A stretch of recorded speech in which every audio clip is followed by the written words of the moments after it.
No one ever thought to warn me about customer service. I had to learn the truth myself. Over the 10 years I dealt with customers, I built up quite a large file of terrible stories. This will be one of the worst. My career started at a home decor and clothing store that had just opened in my city. At the time, I was 2 months past my 18th birthday. Things had been going smoothly in my life until my dad gave me the bad news. If I wanted to get my license, I'd have to get a job. It wasn't something I'd wanted to do. At that age, working rated one step away from just living torture in my young mind. I must say my opinion hasn't improved much since then. It didn't matter though. No driver's license rated even closer. It represented pure, unfettered freedom to me, and I'd have done anything to get it. A few long weeks of job searching landed me a cashier position selling discount clothes and home goods. I had no clue what to expect, but I soon discovered that my assessment of having a job as being torture wasn't going to be far off. Just my first day, I was screamed at by 2 separate women about an incorrect price. I was close to quitting just then, but my mother convinced me to tough it out. Things would get easier, and a year seemed to fly by. I assumed because I had decided to stay when so many hadn't, I got a promotion. This was the day that I became a member of the customer service department. I was about to discover why all the girls in customer service were so miserable. Work was the same for the most part, except I was now full-time and nothing stood between myself and every fat housewife who was having a bad day. I'm not being mean, this description will play a part in the story to be honest. When something got messed up, I could usually calm the customer down and smooth things out. On one particular day, not a single thing I tried would work. I'd only been clocked in for about 2 hours. I was assisting another customer when I heard a ruckus going on a few registers over. When I heard the cashier say, "You need to talk to customer service, ma'am." Every inch of my body tensed up. This customer was someone I'd had to deal with at least 3 times, and it never went well. She spoke loudly like normally, but she was angry. Her voice cut through you like a knife. She waddled her way over to the counter where I was standing and began yelling about us, trying to rip her off. Her fury grew with every word. When the color of her eyes began to darken, my blood started to run cold. I didn't know such a thing was possible, but I instinctively knew it couldn't be good. She must have known she was getting the result she wanted and demanded to see the manager. Unfortunately for both of us, I was the highest-ranking employee available at that time. When I told her this, I made a mistake I still regret. I let a smirk show on my face. This is when she slapped me the first time. I thought I'd been hit by a truck. Before I got the chance to come to my senses, a flurry of kicks and slaps fell upon me. It was soon to get even worse. I guess my attacker was crouching over me and losing her footing. All 300 pounds plus of her crashed down upon me. All the breath inside my body was knocked out, and I started to feel like I was suffocating under her weight. I'm a small girl, just shy of 5'2". At the time, I didn't even break 100 pounds. Every inch of my body told me to scream, but I couldn't. This made me panic, which just worsened. I'm not sure what the others in the store were doing during this. I do know I was mere seconds away from blacking out when she rolled off of me. A large rush of air filled my lungs. I gulped and gasped for at least a minute. I was looking around, terrified that the attack was going to continue. When I did catch sight of the woman, I freaked out and crawled behind the counter. She was fighting to stand up, finally finding a pair of men to help her. Realizing she made a big mistake and likely a bit embarrassed, she quickly waddled from the store, and I didn't dare come out of hiding until the cops finally arrived. The paramedics checked me out and I was found to be okay. Several witnesses gave their statements, but no one could identify her by name, and apparently she only ever used cash when checking out. That night, the local news showed a clip of the store's video asking for help in doing so, but nothing ever came of it.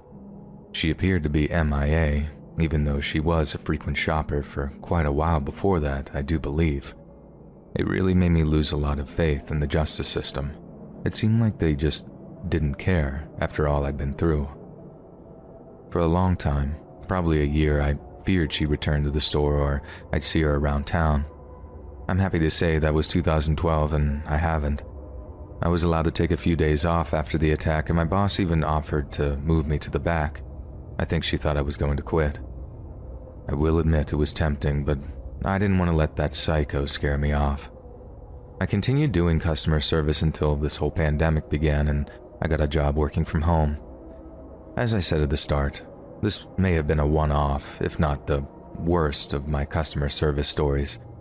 Now that I'm no longer working with the public, I realize just how crazy some of them are. Let me leave everyone reading this with a little bit of advice. If you ever find yourself in a situation similar to this, or any in which you don't feel comfortable, just call the cops or security right away. I've seen men threaten cashiers and had women call me all kinds of disgusting names. The days of chivalry and good manners have passed. Keep yourself safe from the Karens. My story takes place in 2014. I was 2 years out of college and couldn't keep a job to save my life. My attitude wouldn't change until much later. Anyhow, I got connected with a house-sitting agency. The job itself was cool, but the woman running the place was just a jerk to everyone. You may be seeing a pattern here, but I promise you, in this case, I wasn't the actual problem. Well, I put up with her terrible attitude for as long as possible. Nevertheless, the day came when I gave her a piece of my mind. I've gotten a whopping 3 months of experience in the business at this point, and somewhere in my crazy mind I got the idea I knew the business better than her, and I decided to go independent. I put up a post selling my skills on a few sites. Nothing came out of it at first, but I got my first call on that following Monday. This job unfortunately fell through at the last minute. I was back at the beginning. It took 6 more days before another offer came through, and this was from a family just 10 miles from me. They were planning a vacation and needed someone to take care of their dog. The father with whom I spoke sounded very nice. We made an appointment for the following day for me to come around. The next day I dressed in my best outfit and drove out to meet them. The house was set off by itself on 4 acres near the county line, a mostly rural area. I'd sat for another family nearby, so I had no reason to be suspicious. As I pulled up to the house, I was a little disappointed by the state of the place. Despite being a large house, it was somewhat run down. Also, the family's 2 cars were at least 10 years old and a little beat up. I didn't want to be a snob, but I had a feeling the inside wouldn't be much better. The idea of spending 3 nights there sounded a lot less appealing now. None of this mattered, though. I had made an appointment and I was going to keep it. Besides, nothing said I had to take the job if I didn't want it. With all this in mind, I rang the bell and put on my happiest face. The door was answered by a well-dressed young man who identified himself as the father. It did strike me as odd that a man would dress so neatly but stop at his shoes, a pair of old, raggedy running shoes, but I assumed he had a reason and put it out of my mind. He invited me in and we sat together in the kitchen. I was relieved to see that the interior was in better shape, but I did notice a slight musty smell. The job was looking a bit of a mixed bag. I was leaning toward turning it down, but what came in the next half hour or so would determine my final decision. While we waited for his wife to join us, the man and I made small talk. I was told she was putting the kids down for a nap and would be just a moment. I could hear movement down the hall. There was no indication that he was lying. However, as the seconds passed, small little things began to bother me. For starters, there was no sign any pets or children lived there. No toys laying around, no sippy cups, no water bowls or dog beds. The closer I looked, the less it looked like anyone lived there at all. Yet, it was fully furnished, but no dishes sat on the counters or appliances ran in the background. I began to feel a slight unease. Something was telling me to get out. And while this was all going on inside my head, the father was talking. He was telling a story and using his hands a lot. And this was when I noticed his fingernails. Why would a man who seemed to care so much about his appearance have such dirty fingernails? Strike 2. This is a mid-level office worker if I had to guess. He would certainly not be doing manual labor. Even if he had a hobby like woodworking, wouldn't he bother to at least clean under his nails? I'm well aware of how stupid this all sounds, but put it together, with all the other things I've noticed, my instincts were telling me to leave. I knew if something was wrong, I needed to play it cool. If not, I didn't want to cause a scene. No sense in destroying a business before I even got it off the ground. As calmly as I could, I said I had forgotten something in my car. I'd go out and grab it, then return in just a moment. I smiled and stood up. As I turned to walk away, the man grabbed my wrist and held me. Strike 3. This was all the proof I needed. My heart began to pound. He looked at me and spoke through gritted teeth. "You're not going anywhere, honey." All the kindness had left his voice. The true face now stared coldly back at me. Panic surged through every inch of my body. I knew I wasn't going to leave this place the same person I was when I entered. That is, if I ever left at all. I noticed his eyes jumping back and forth from me to the hall. He appeared nervous. Perhaps his partner or partners were being detained by something. All I knew was that I had to get away before they arrived. I waited until he looked toward the hall again and took my chance. I yanked my arm away as hard as I could. His temporary lack of focus gave me just enough advantage to break free. I ran straight for the front door. I had wisely worn flats instead of my usual heels. This decision was the thing that allowed me to get away. Any woman reading this knows why. And no sooner had I broken free, my captor yells out to his accomplices. Why he hadn't called to them until now still eludes me. Not bothering to lock my car door was another choice I'd made that would ultimately benefit me. The distance, although just a few feet from the door to my car, seemed like miles. I made it into my car and was able to lock the door before they managed to catch me. It wasn't until I was in the midst of juggling with my keys that I saw the second of the men. While I struggled to get my car started, my now 2 assailants banged on the car and pulled at the door handle. The second man was much larger than the other. There was no way I would have gotten away from him.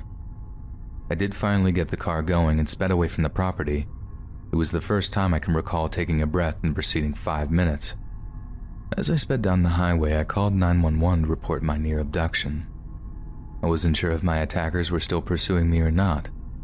Instead of heading home, I made for the nearest police station. I didn't dare let my guard down until I was safely inside the building and speaking to an officer. I quickly repeated my incident to the cop. He filed a report while we waited to hear from the patrol cars that had been sent to the house. It wasn't a shock to hear that the men had fled. What did shock me was what the officers discovered in the master bedroom. The report stated the following, but I will be paraphrasing. When Officers White and Dawson reached the largest bedroom of the home, they discovered it had been stripped bare of furniture.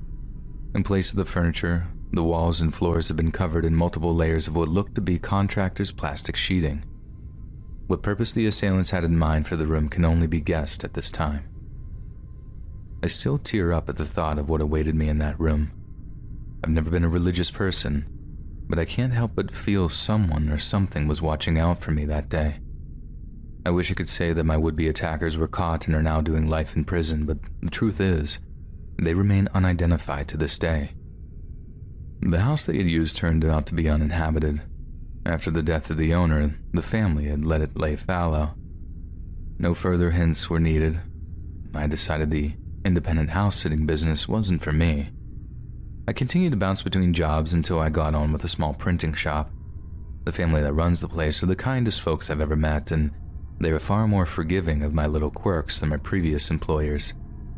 I'm coming up on my 4th year with them, and I hope I'll be there until my retirement. Now that I'm 7 years older and more mature, I've learned just how dangerous the world can be. In my early 20s, I wouldn't have thought twice about traveling to strange places alone. In retrospect, my overconfidence in my ability to protect myself is what led me to that house, and no one could have convinced me I was wrong. Since that day, I've become much more vigilant about my safety. I don't go anywhere without crossing all my T's and dotting my I's. By far, the most important thing I do is listen to my instincts. They are what saved me that day. And don't worry about offending someone if you feel you may be in danger. We have these senses for a reason. Please, pay them close attention and be careful, ladies. Goodbye, and stay safe. Hey guys, thanks so much for all the support. If you haven't subscribed to the channel yet, please feel free to do so. The lockdown was definitely something that changed a lot of things everywhere, and with changes everything was being revolutionized online, and with a lot of desperate men being constricted to their closed walls, there were things that the men craved, and the main source of that thing became OnlyFans, and it boomed like the Zoom video app, and people were crazily invested into the app and getting the thing they paid for, and it became the large thing for such creeps that were able to get into profile of these girls and creep their way in. And such case was that of Kat West. And this case was big. It is not every day that you find a naked body face down in your neighborhood. With almost no helpful clues and a mystery murderer still on loose, nobody knew the direction this case was going. There was the OnlyFans and a regular clue. With life out and open on social media, and with sites like OnlyFans, even though they are proving itself to be revenue-generating sites for some, it is also a dangerous haven for creepers who are making intimacy a commodity, and thus able to act upon their urges that were rather repressed, and some are going to even greater extent to act upon these urges, and in turn, raising a concern about the safety of women working there. Kat West's lifeless body was found outside Calorina, Alabama by a neighbor who saw the body nude lying on the street, was a kind of case that doesn't stop. This story was something that people in the news wanted to get their hands on. This was not very normal for the place and was getting every bit of exposure. There was nothing much on the case, and only thing that was different about the case was a bottle of absinthe tilted on the phone, and that was the only clue for probably a thing different about it. The police looked into the case, and it seemed to do with OnlyFans. A dead Kat West and her husband Jeff West. This was a very complicated case, with no evidence and no clues, just the endless parade between one dead Kat West, her husband Jeff, and an OnlyFans page, where her life was exposed in its natural naked form. Kat West was one of those extroverted women who had put their whole life on the social media to be seen by all, and now with OnlyFans, it wasn't just out there, it was out there, and it was more intimate than it usually is. When her body was found naked in the streets, the first suspicion that was raised on Jeff, her husband, and the first odd thing that they noticed was his reaction to her death, which was very calm and poised. But there was the history of him being in the army, so the calm posture wasn't really a big mystery, since everyone almost knows the things soldiers go through are much worse than we can imagine. So even though Jeff was arrested, many officials didn't really believe that he would do that. Even Kat's friends said that he would never do that. So the next on suspicion were the countless number of people on her OnlyFans, and this was something that could have been the reason. She was putting herself out in the open. Her sexual content was out in the open for a lot of people to see, and there is no doubt that how many creepers might have been on there waiting to prey on her. Could be any of the OnlyFans guys who might have confronted her in an alleyway or a street and then stalked her and killed her. One scenario could be that maybe the husband had enough of her lewd shoots and then kill her. But there was no hint of jealousy in Jeff, so police already ruled out that possibility. According to the judges who sentenced Jeff 16 years in prison for the murder of Kat West, this happened. One day, when Kat and Jeff were out, Jeff must have confronted Kat about the OnlyFans thing. "You keep posting those pictures on the internet," must have said Jeff. "It is not putting a very nice impression to the world out," he continued. "You know how people might see you," Jeff said. And as he said all this, she might have ignored him, and Jeff, being an army, possessed the skills necessary to kill a man. And then, the innocent-looking Jeff must have, in the moment of heat, turned into this barbaric devil, with his eyes red and raged, and took the absinthe bottle and hit her in the head with great power to kill her.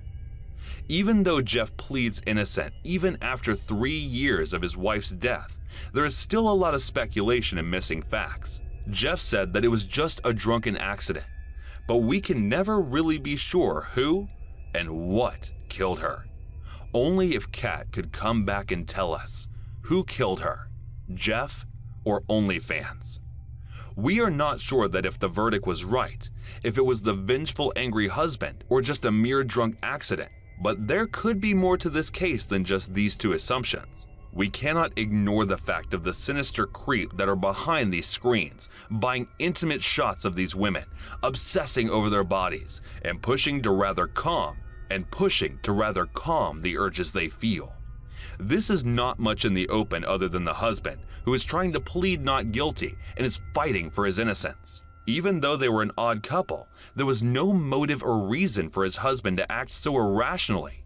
So was it Jeff? Was it the accident that he claims? Or is it something more than what it seems to be? Is there a creeper who just got away with murder of the now deceased OnlyFans model, Kat West? Only Kat knows the answer to that.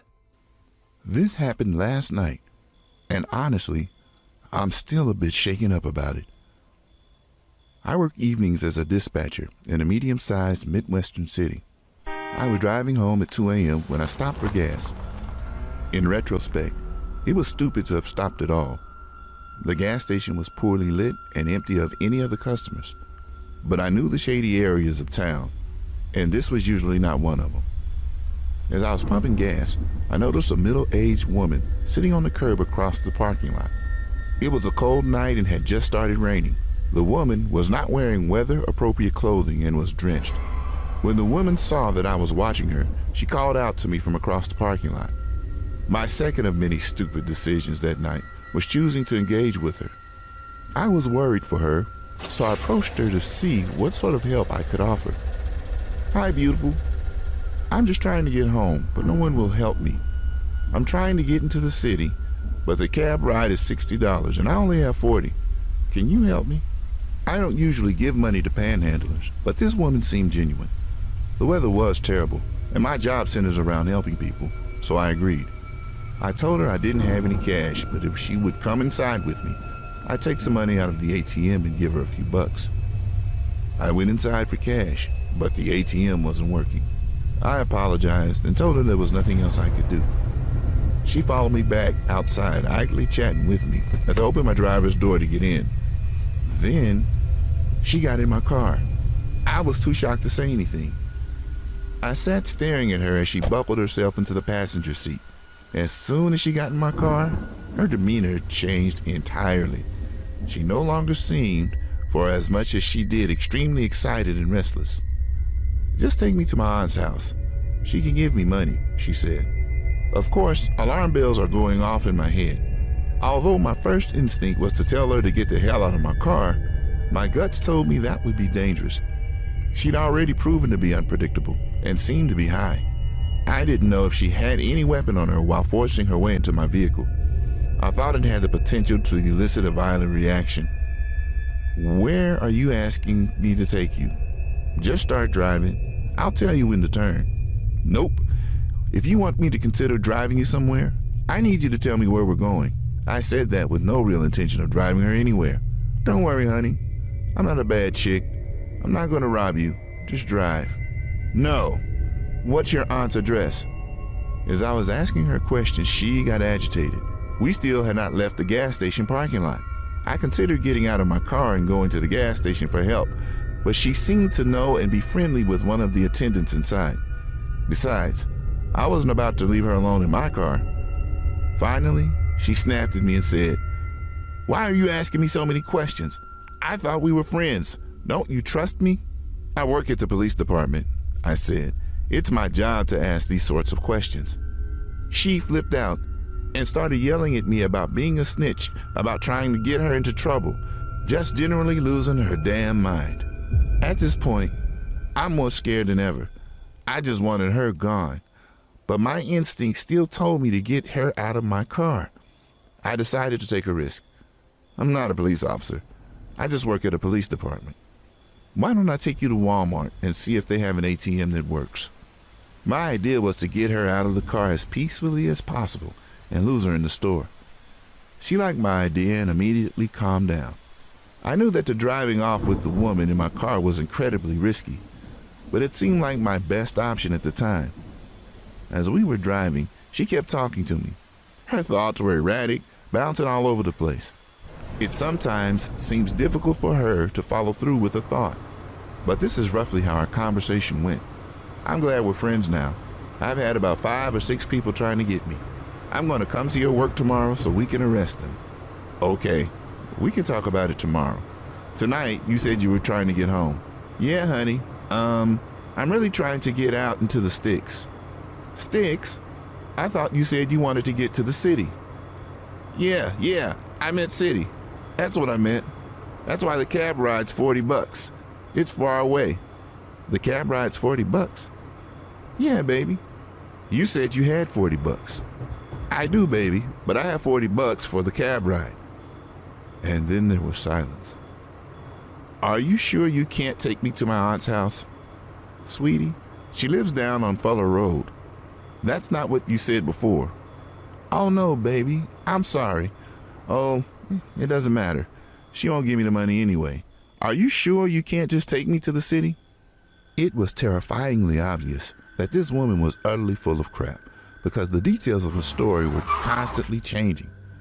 When we pulled into the Walmart parking lot, she finally got out of my car, only after I left first, and followed me into the store. I told her before we went to find an ATM that I needed to use the restroom. I planned to call the police from inside the stall, but she followed me into the bathroom. And that's when things got weird. She grabbed onto the crook of my arm and whispered in my ear, "If you don't have any money, that's okay. Let me ask you something, sweetie. Do you like being eaten out?" I told her no as forcefully as I could manage. Get into a stall, locked the door as fast as I could manage. As soon as I had a barrier between us, I said, "You know, I have some friends at the police department that could probably help you better than I can. I'm just going to call them and see if we can figure this out together." Again, at the mention of the cops, she began screaming at me, and I just kept reiterating that the police would help her. She snapped at me and she said she was going to leave and stormed out. But it wasn't over. I wanted to make sure she was gone. Sure enough, not 60 seconds after she left, she came into the bathroom and started banging on the stall door. Then she said something that scared me more than anything else. "Hey, come back to your car with me. I left my beer in your car." I blatantly told her no. I saw her get into my car, and she had absolutely nothing with her other than the clothes on her back. After that, she left the bathroom again and didn't come back. I waited a good 5 minutes before exiting the bathroom. I immediately found a manager who called the police for me. Thankfully, I was in a different police jurisdiction from the one I worked because I was mortified at how entirely stupid I had been for the whole night and would have died of embarrassment. If a coworker had responded, the officer that responded took my statement and advised me to be more careful in the future. He said that sometimes panhandlers turn violent, and that just recently there had been a woman who matched my description of assaulting the Good Samaritan that had stopped to try to help her.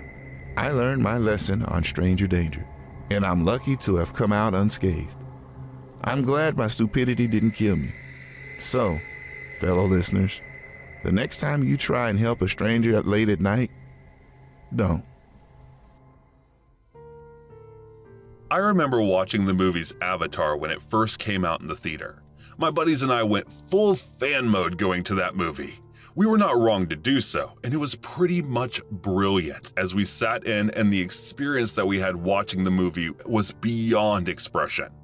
And as the movie finished, it was something that we loved way beyond what we could imagine, and we were so excited that we were ready to do a full dive into the world of extraterrestrial, and the buddies and I decided to look for ourselves the evidence of their existence. Now that we had seen the film, there was something inside us that was pushing us to look into the matter, as to research it and look forward to it and how it could work. And how can we actually be able to figure certain things about their existence or their knowing? Now, to keep in mind, we were not scientists and we were not researchers. We were just some guys who had seen Avatar, and we thought that maybe there are people like that living among us, aliens and extraterrestrials. And since we were really close to the Roswell site, we knew that we will be able to find something. Some story that will confirm the presence of the aliens. But there is the issue where military often finds ways to interject between these researches. And only thing that we were scared about was knowing things and not being able to tell the world, because the military will get to us and probably disappear us from the face of the earth. And there were these so many scenarios that we had built up that there were in no way happening, or even if they were, we were just blowing them out of proportions. And all of that not because we were a man of science or belonged to that field, but because we saw a really good movie about it. Avatar became the inspiration of our great journey into finding the unknown, and we decided to make it a week trip, and we made a decision that if we didn't find anything, we will return. We booked an RV and started our journey, but first we took enough supplies for us to last for weeks. We took the updated map and decided to mark the places that we wanted to look into it. We couldn't just make it an everyday thing, so we had to do it all in a week and then move on with our work. Now that all our resources were gathered up, we were ready to make the trip, and we started. We started this trip, and first thing we did was take a stop at the motel park so we could park our RV and stay the night before we head deep into the unknown desert. We had no idea what was in store for us until one of my friends came in, and he was frantically looking at the sky and said, I saw it! It was the sighting! It's them! It's them! Definitely them!" We immediately knew what he was talking about, and we started our RV and then decided to trail the sight he had saw. And then, as we were doing that, we realized it was too dark and we were too much deep into the parts where trailing wasn't enough. We were almost going blind into the place that was off maps. The roads were all off grid, and we had to dump the car because there was no road. We had to take the road on foot because we were not ready to get the RV into jeopardy, since the RV was rented and we could possibly not risk losing the security. So we trailed on foot, hoping to see what the trails were like. But then the unexpected happened, and we were not aware of the trouble that we were going into. And then we all, one by one, fell into this hole that we didn't see coming. Each and every one of us fell into that hole one by one, and we thought that it was one of those secret government holes, and we realized that we were slipping into it, and then saw that it was completely abandoned. At the time, we took a relief. We were just relieved that we were not in any mortal danger. And then I saw that the place seemed to be changing and all that stuff was being moved, or was in the middle of being moved, when I saw the markings on the door. It wasn't in symbols, and we had no idea what it was. And I was looking towards it and moved in. It got out and then scanned me, and the voice said, "Humans approaching the bay door." And as the computerized voice said that, the door opened. And as the door opened, it led into another gallery, and from the gallery into a balcony. And as we walked towards it, we lost our mind and could not believe what we were seeing. The balcony opened itself to a different world. It was like Earth, but there were forests and rivers, and most importantly, some bases were built in between those, and we could not believe ourselves. It was unreal. And as we walked down the balcony, we saw that there were things like Hyperloop already working at their maximum efficiency there. And we realized, but were too scared to admit the fact that humanity was being helped after all. And the amazement, the real moment of wonder, was seeing these green human-like creatures who were rebuilding this really large wall. And we were just amazed and bewildered by this notion that how can an ecosystem like that exist in such a small place? And there were definitely questions that we wanted to ask. And next thing you know, this alarm went off. New humans detected. And then, just in a couple of hours, there were people, and the aliens, I guess, surrounded us. And as soon as they did, they decided to look at us and ask, "You have two options now. You leave your life and you forever work with us, or we wipe your memory." There was this curiosity that wanted me to go work for them, and even my buddies reconsidered. But our life back home, however miserable they might seem, were worth the hopes. So we chose to get our memories wiped off.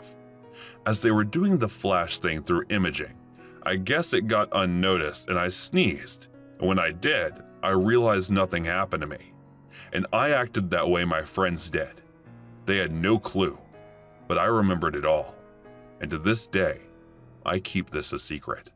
It all happened when I was babysitting for this family in my town. Their daughters were 6 and 10. I was 16 back then. I ordered the pizza, and we all ate that, and then went on to play video games for the next hour or so, until Mabel, the young daughter, wanted to sleep. Mabel slept, and Violet, who was the older one, discussed the idea of watching Nightmare on Elm Street. Now, I don't know if her parents would have allowed that. I even wondered why they even hired a babysitter, since Violet was pretty responsible herself. But the matter of fact, I agreed to watch the Nightmare at Elm Street. Did not want to look like an uptight dude. So we started watching it, and I brought in popcorn. She was pretty terrified, and we were sharing the blanket on our feet, quietly enjoying the movie. At around midway in the movie, we started hearing rustling noises on the outside.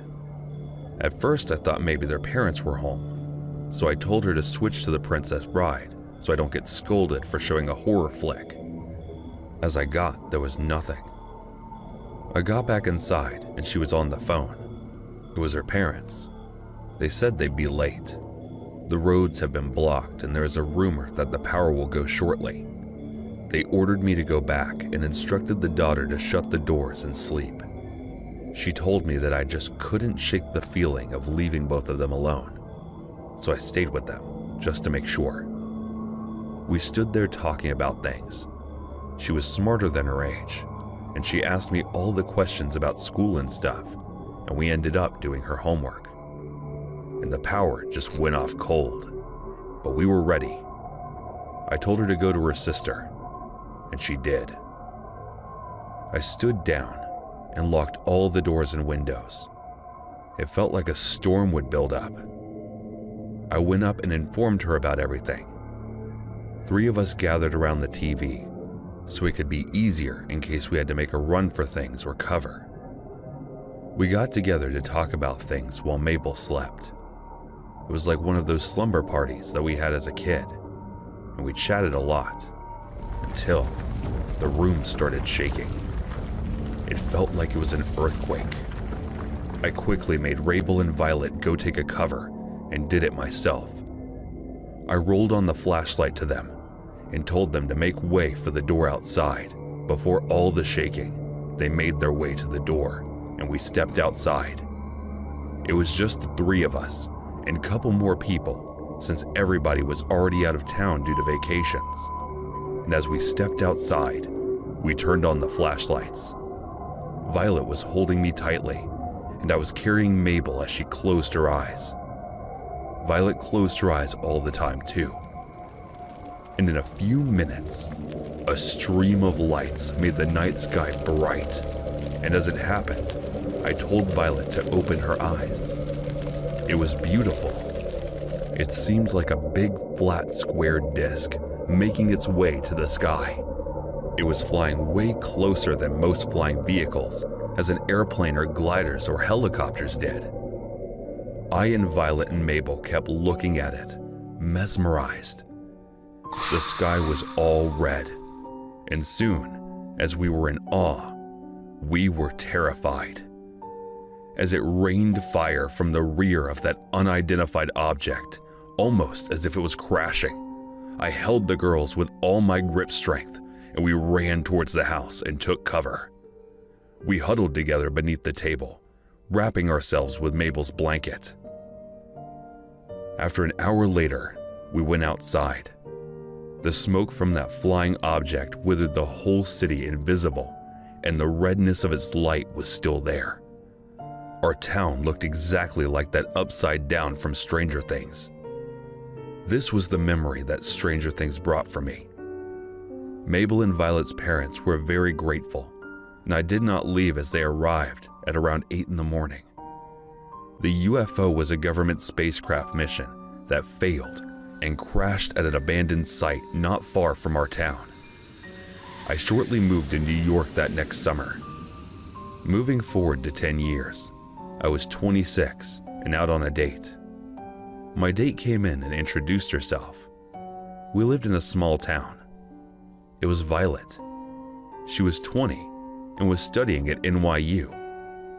We started dating, and the first thing we discussed was the night that it all happened. We have been married for 4 years now, and it all came back to us when we binge-watched The Stranger Things, almost as if it had a part of our life somewhere in it.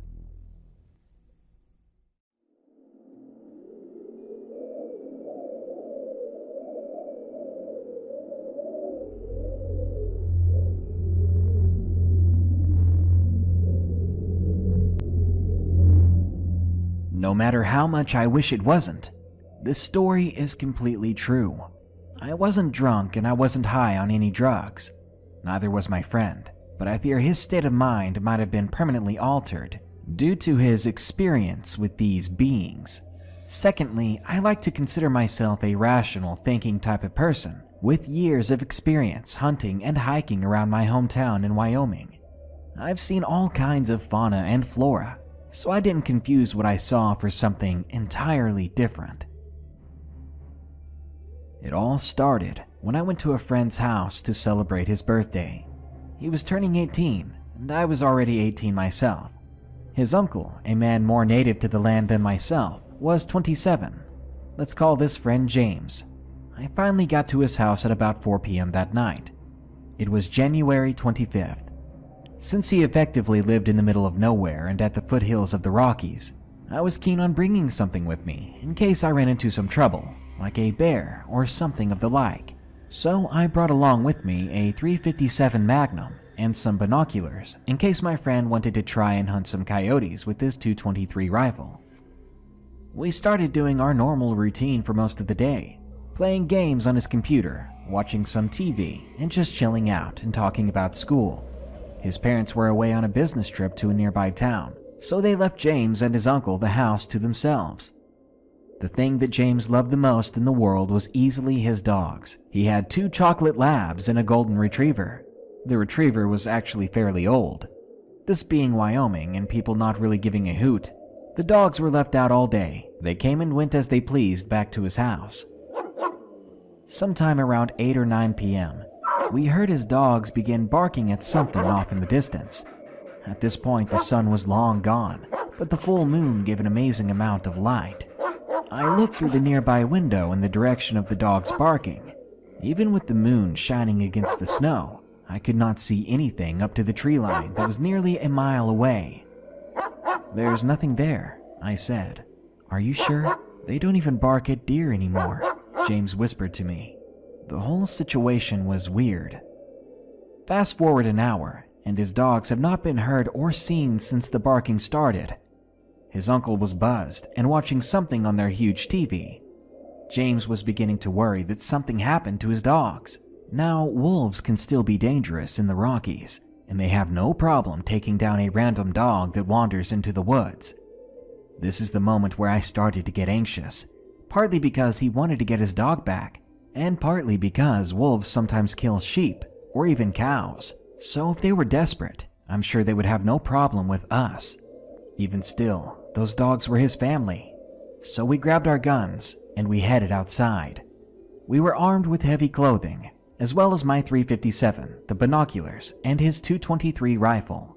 We braced ourselves and we headed out into the Wyoming winter, with temperatures 20 below freezing, going the direction of where we last saw his dogs. The whole time we walked toward the tree line, my veins were being flooded with adrenaline, the same feeling I got every time I hunted. But tonight we definitely weren't hunters. We were about 300 yards away from the tree line when James suddenly stopped. With my eyes trained on the ground and looking for signs of an animal, I almost ran into him. He just stared at the tree line. He kept whispering for me to look at the trees. Slowly, he raised his left index finger towards the foothills of the mountains. As soon as he knew I was looking towards the trees, he readied his rifle and pointed it towards them. I noticed at this point that his breathing was extremely rapid and raspy, like he just witnessed a fatal car crash right in front of him. At that point, I honestly didn't know what he was talking about. I scanned the tree line over and over. I crouched down to sit on the snow. I used the binoculars towards where he pointed. It took me about 30 seconds, but eventually I saw what scared the hell out of him. There was something out there, and it wasn't human, and it wasn't his dogs. Something on 4 legs came out from behind a tree at the edge of the forest. It must have been about 3 feet tall at the shoulder. Of course, at first I assumed it was a wolf, or maybe even a small bear. A few seconds later, several more of these things came out of the woods. I didn't pause to try and count them, but there was at least 6 or 7, and who knows how many more were hiding in the trees still. We watched them slowly walk out of the trees for several minutes. These animals seemed strangely cautious or slow for whatever reason. Maybe they were scared of people. Then they eventually stopped as a howl from a dog or wolf came out from behind us. It was far enough away for us to not worry about it, but close enough for the unknown animals out there to hear the howl as well. I looked back through the binoculars and could almost make out the general texture of these creatures. They were now about 275 yards away. They looked pale and thin. They still appeared to be something like wolves or even large dogs. But my heart began to race when I saw what they did next. These things, whatever they were, picked up their pace fast, reaching speeds of what looked like 15 to 20 miles per hour, judging from how fast they closed their distance to the direction of the howl. And coincidentally, this was almost right at us. After a minute or so, James lost it and tried to get up to run away. I grabbed him and threw him on the ground as he started to run, but this caught the attention of the beasts, and they stopped. James and I, frozen with fear, sat down in the snow, weapons ready. I almost lost it as well when I noticed that the eyes of these things reflected the moonlight. They were orange in color. They didn't really glow like in some stories of cryptids. They were more piercing. We stared at them, and they stared back at us for what seemed like hours, until one of these creatures stood up on its back legs. At this moment, all of my knowledge on hunting and animals was meaningless. I knew that some animals could stand up on their back legs, but they could never do it very long. I audibly counted to see how long it stayed like that. 5 seconds, 10, 15. Then James screamed and pointed his .223 to the right. I looked in his direction, and I saw a creature on the left side of the group begin to get up, and it ran away from the pack. Dumbfounded, I turned my attention to the rest of them, and I told James to keep watching the one that ran away. I do a quick count of the ones that remained, the ones that were staring us down. There were only 4. My heart pounded out of my chest. There was no way we could have lost something so large on these plains. They're completely flat and covered in snow. I looked to our left, and then I saw it. It was crouched down and trying not to be seen. I realized how smart these things were, much smarter than I would have ever expected. These things, they were flanking us. I whispered to James my suspicions of what's going on, and he had the same thought. I made up a quick plan in my head, and I relayed it to James, our best course of action. I told him to start backing away slowly, but to always maintain eye contact. As soon as I finished telling him my idea, I do another quick count. Now only 3 pairs of orange eyes.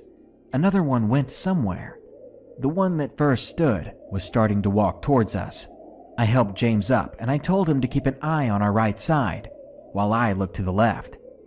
We backed away, but these beasts walked with us, maintaining their distance the whole time. Eventually, we were only about 100 yards from his house before we turned and ran to his front door. We booked it towards his porch lights, no longer caring to be coy about the situation. Foolishly, I stopped 50 feet short of the porch, and I turned around. Maybe it was curiosity. I don't know, but I regretted it the moment I did it. My body seized up the moment I saw it. Those creatures stopped as soon as I made eye contact. With the creatures ever so slightly illuminated by the porch lights, I realized that these things seemed otherworldly. They were tall, probably 6 or 7 feet, and they were insanely thin and lanky, almost like a basketball player. They were so pale, and they stared right back with these intense orange eyes from before. I just looked back, less afraid but more curious, and a few seconds later, James screamed, "What are you doing?" I pulled myself out of the weird trance I found myself in, and I sprinted towards his house. I jumped inside and bolted the door, all while his drunk uncle swore at us for making too much noise.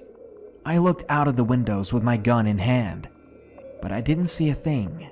Nothing but fresh tracks. I pulled the curtains back where they were, and we heard the strangest noise, anything other than a person I've ever heard. It sounded like a dog's howl, but it repeated, almost like it was coming from a Siamang gibbon, in repeated pulses in different pitches and tones. The uncle looked like he instantly sobered up after hearing it, and he started locking all the doors and windows in the house. To our surprise, all of James's dogs were back, but they were very frightened and confused, cowering in a corner.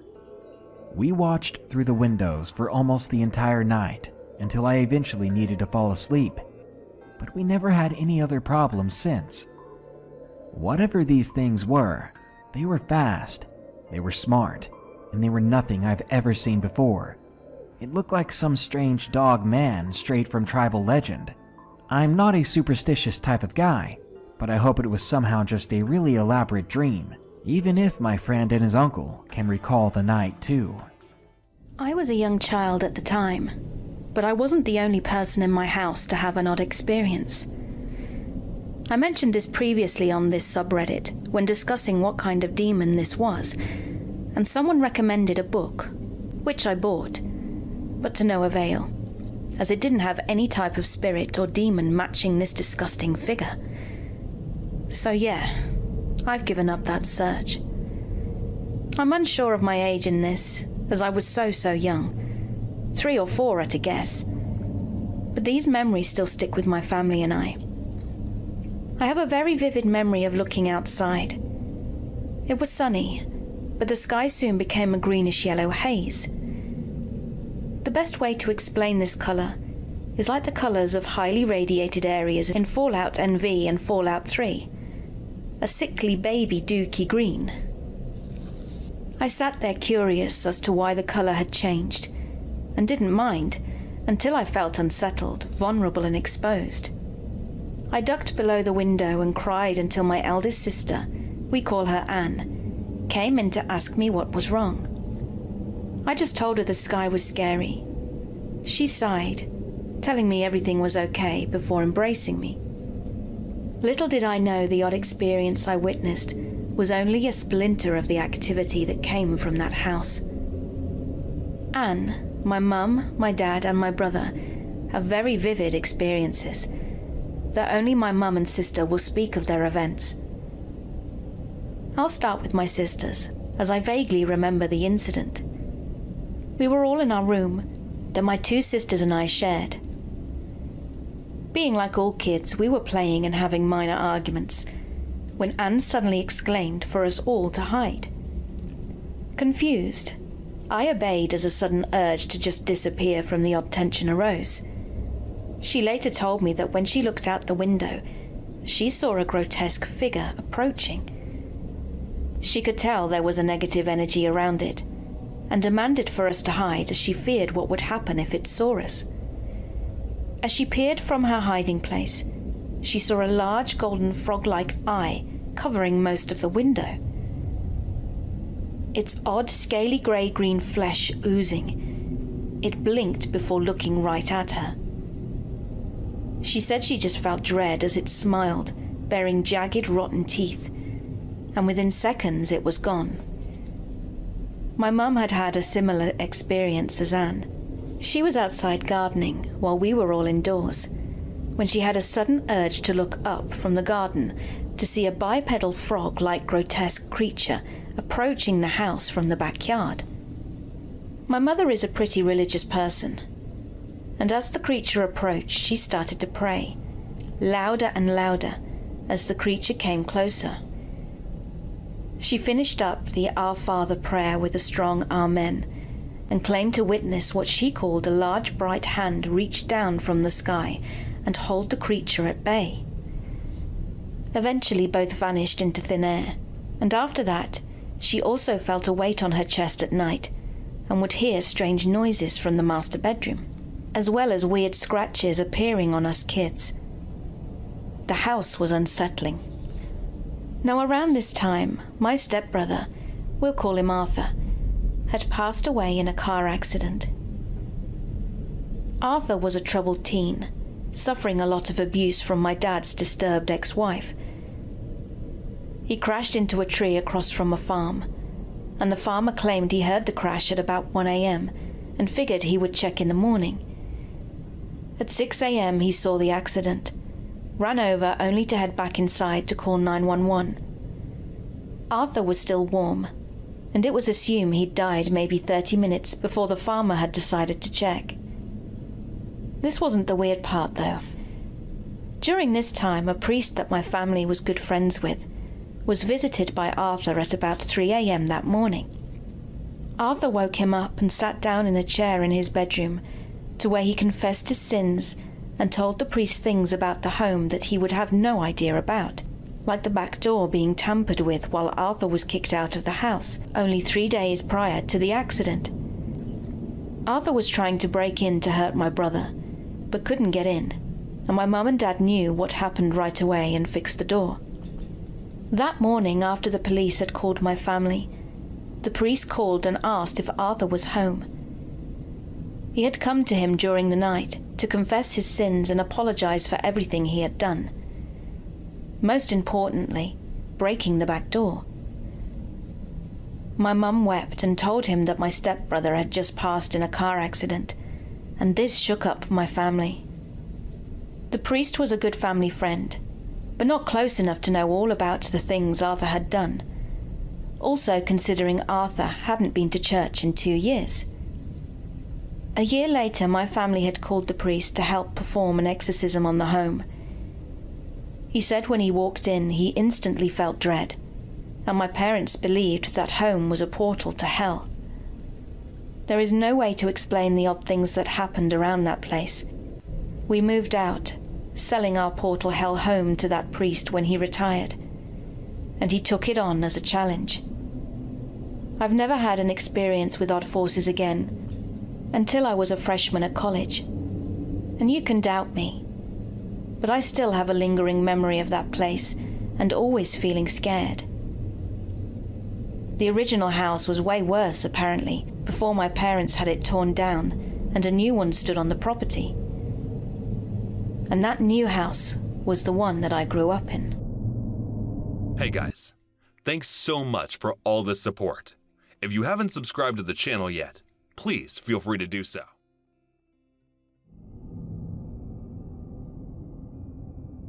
It was October 2020. I'm a 17-year-old girl, but was 16 at the time of this story. I was walking into my local skate park with a friend, let's call her Chloe, to sit down at the gazebo so we could hang out, when a man, let's call him Michael, approached us with concha and coke and asked if he could eat his bread there. A concha is a Mexican sweetbread, which is basically just bread with some cookie dough crumble on it. Chloe and I tried to ignore him when he sat down next to us, but it was extremely hard when he started to make conversation. Michael offered Chloe and I cigarettes, and I declined, but Chloe accepted, which I was fairly irritated with her for, as that basically gave him an opening to start chatting to us. Michael sat crisscrossed next to us and started rambling on and on about how he had crystal meth and how he wanted to smoke it, but he didn't have a pipe. He asked us if we did, and we obviously told him no. Then he proceeded to pull out a baggie filled with what I can only assume was meth and offered it to us. I began to get a bad feeling in my stomach at that point, as we both declined his offer and he put it away, lighting up a cigarette instead. He talked nonsense for the next 30 minutes that Chloe and I were sitting there for, going on about how he was Michael Jackson and we were his Lisas. Lisa 1 and Lisa 2, he called us. He didn't once ask us for our names, he just made them up. He said he was a musician and that he was going to make it big once he got off the streets.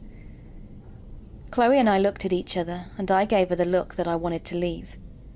She got the hint, So I told Michael it was time for me to go home, and that I needed to be back by dinner time or I'd be in trouble. He looked at us with an angry expression and said, "Okay, can I get a hug?" Chloe told him no, but before I could even respond, he grabbed me and pulled me into a tight bear hug, kissing the side of my face. Chloe just stood there and said nothing, and did nothing. Michael released me after I attempted to push him off, and I had tears in my eyes. Then I got up, and before I could even start walking, he grabbed my hand and asked if we wanted to hang out again. Chloe and I sped walked away, and thank God my best friend Evan lived about 5-minute walk from there. Chloe and I got out of Michael's view and bolted for Evan's house. I got up to his room and immediately fell into his arms, crying my eyes out. I didn't tell my mum until later that week, when I saw the man again when we were grabbing dinner downtown. I started to have a panic attack, and when we got into the car I told her everything that had happened. Michael kissing my face, me trying to get away with Chloe, and even going to Evan's house after the incident. We filed a police report afterwards, and even after a year, my case has yet to be closed. Michael is currently residing in a mental hospital, so they can evaluate his condition off of meth and see if he actually is capable of going to court or if he is too mentally unstable to get charged with anything. I hope someone sees this story and doesn't make the same mistake I did. Don't let people take advantage of you.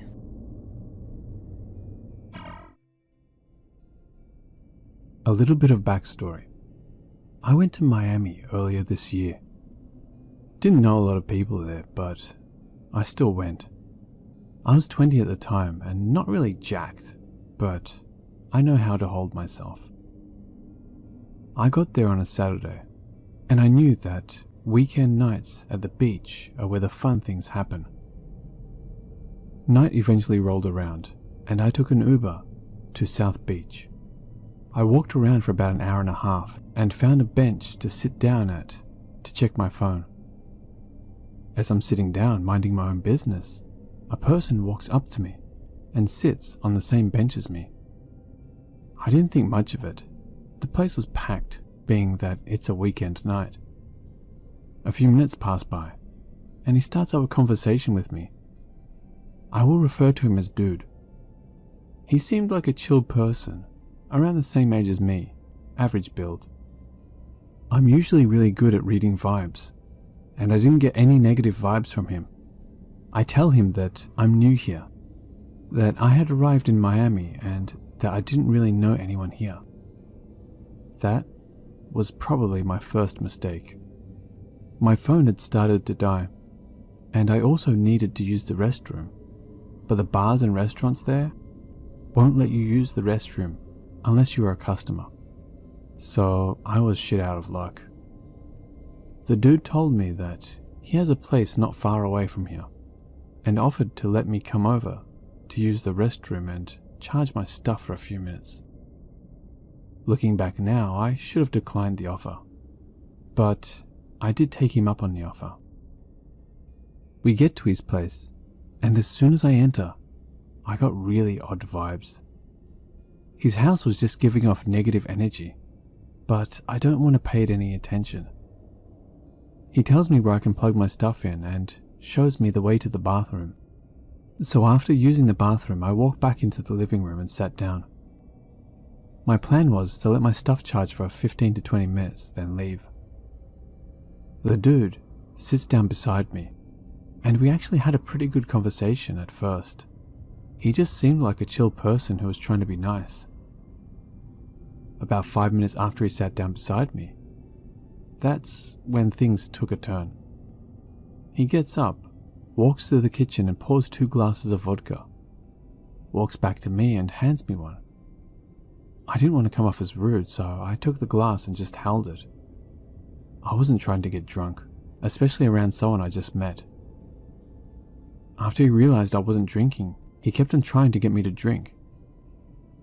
He kept saying stuff like, "Come on, I just want to help you relax some."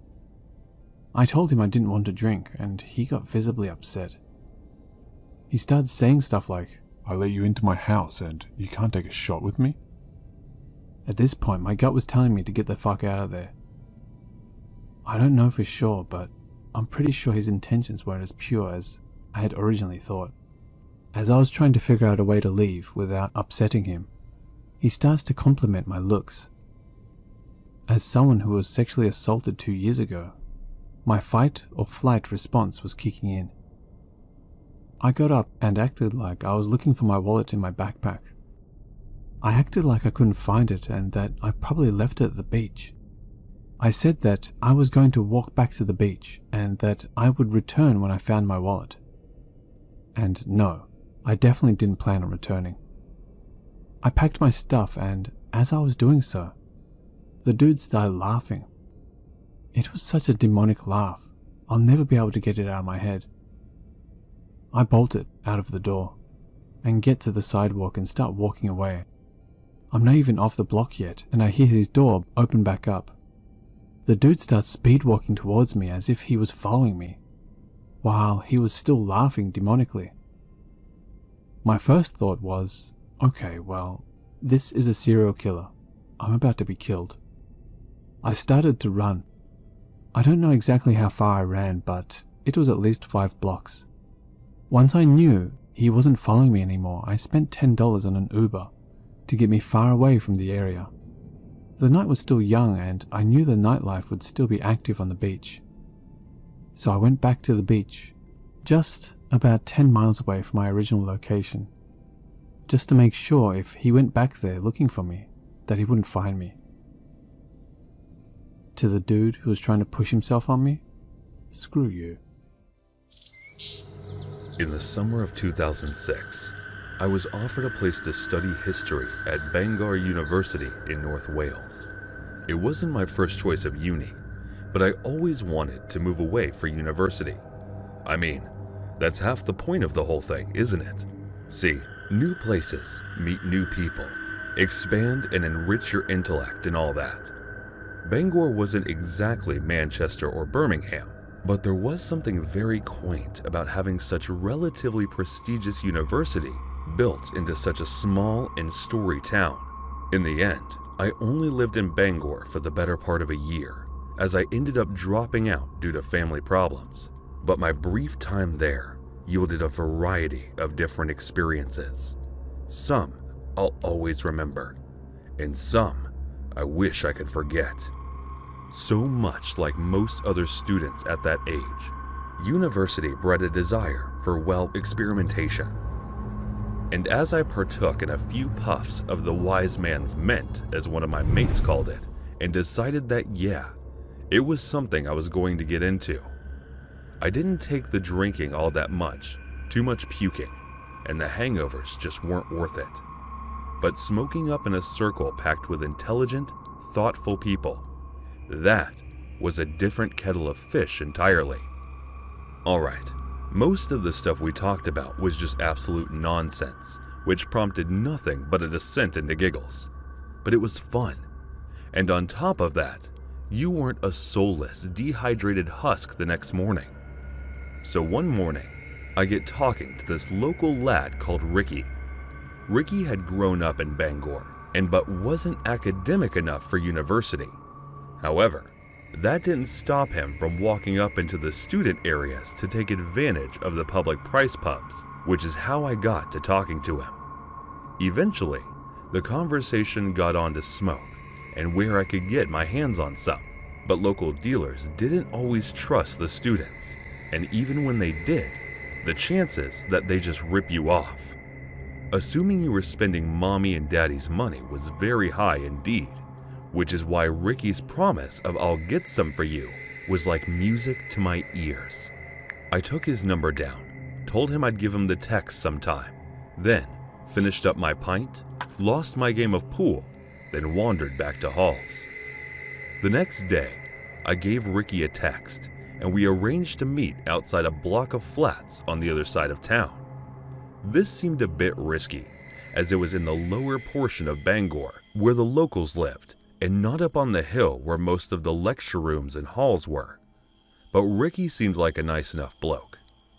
I considered myself fairly streetwise, and with me having no other connections, I figured, why not? So I went to meet him, gave him my last 20 quid, and stood outside the flats and we went out to ring one of the buzzers. Now, I'm not completely soft, so I actually ended up peering over my shoulder to get a peek of which one he's ringing, just in case anything goes awry. The door opens. He says, "Back in a minute," and walks inside. A minute goes by, no sign of Rookie. 2 minutes go by, still no sign of Ricky. After 15 minutes of standing outside those flats like an absolute plant pot, I tried calling him, but as you can probably guess, he didn't answer his phone. I dropped him a few texts like "WTF is going on in here?" And again, I get no replies.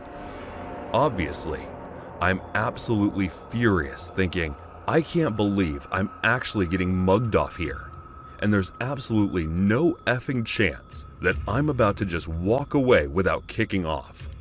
So I marched up to the little keypad near the front door of the flats and started buzzing the same button Ricky pushed. "Hello?" Some voice buzzes over the intercom.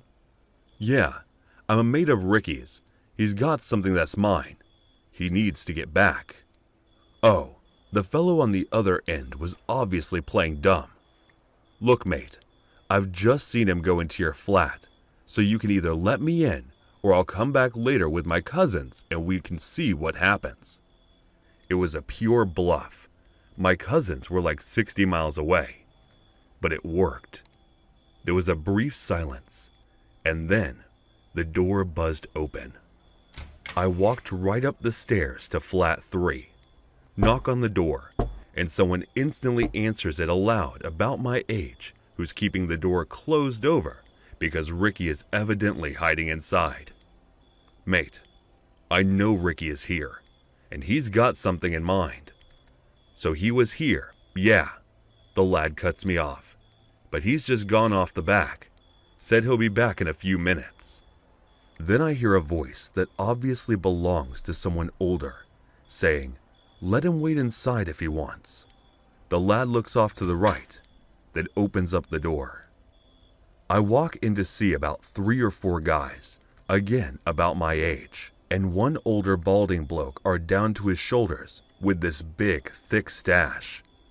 In front of him on this dirty wooden coffee table, almost every kind of illegal substance you can imagine. And after waiting there for about 15 minutes, tension rising the whole time, I decided to give them something of an ultimatum. Because there is absolutely no doubt that I am getting scammed, and they just so happened to be in on it. Now, I know, what I did next was just stupid. But please don't underestimate how angry I was, and how I just refused to swallow my pride and walk away. So we turn to the old bloke and say something like, "Look man, let's just work this out. Ricky got 20 quid of mine, and I'm not stupid. I know what the crack is. I'm also not walking away without it. So let's just say you give me 1/8 of that green there, and that way, I don't have to file a police report saying some lad robbed me and ran into this flat. You get me?" Big mistake. Massive mistake. Sometimes, it really is just better to swallow your pride and walk away, especially if the only other option is throwing around threats that you're unlikely to back up. But in the heat of the moment, that's kind of what I did. And by kind of, Mo, you'll see what I mean in a minute. Until hearing my police threat, the older bloke just sort of nods his up to say fair shout and gets up and walks over to the front door. I'm thinking, hang on, what's he doing? And when he locks the front door to the flat with a mortised lock and slides the key into his pocket, I just think, oh, you can imagine what came next. The 3 younger lads jumped me. I tried my best to fight back, but as you can probably guess, 3-on-1 didn't give me a chance to throw, so much as 2 or 3 solid punches. Before I was on the deck getting the absolute life kicked out of me, all to a soundtrack of you coming to my flat and threatening me. Not happening. But the worst part was when I just heard, grab his hand, kept them still. I'm still in the middle of struggling, but I managed to get just a glimpse of the old bloke with a dumbbell in his hand might know what's coming. This fellow is going to smash my hand the bits without weight, and I'm probably never going to be able to write or type properly again. Thankfully, he didn't go through a smash in my hand up. Instead, he does this faint thing right as I think he's going to do it, then laughs his head off when I let out this embarrassingly girly scream. After that, I'm quite literally thrown out of the flat, and as I manage to bring myself to my feet and look back to see that one of the lads has my bloody provisional driver's license in hand, the wallet must have fallen out of the swipe during the kicking. Ah well, now we know your name and where you live. Go the filth and you're a dead man. Get lost. I wandered. But the story doesn't end there. It just gets much weirder and arguably more terrifying. If I'd have just walked away with a bit of a bruised ego, I'd have saved myself a good kicking. However, in actually laying hands on me, these lads had made a huge mistake. I wasn't some gangster bound to a code of silence and honesty. Neither were they.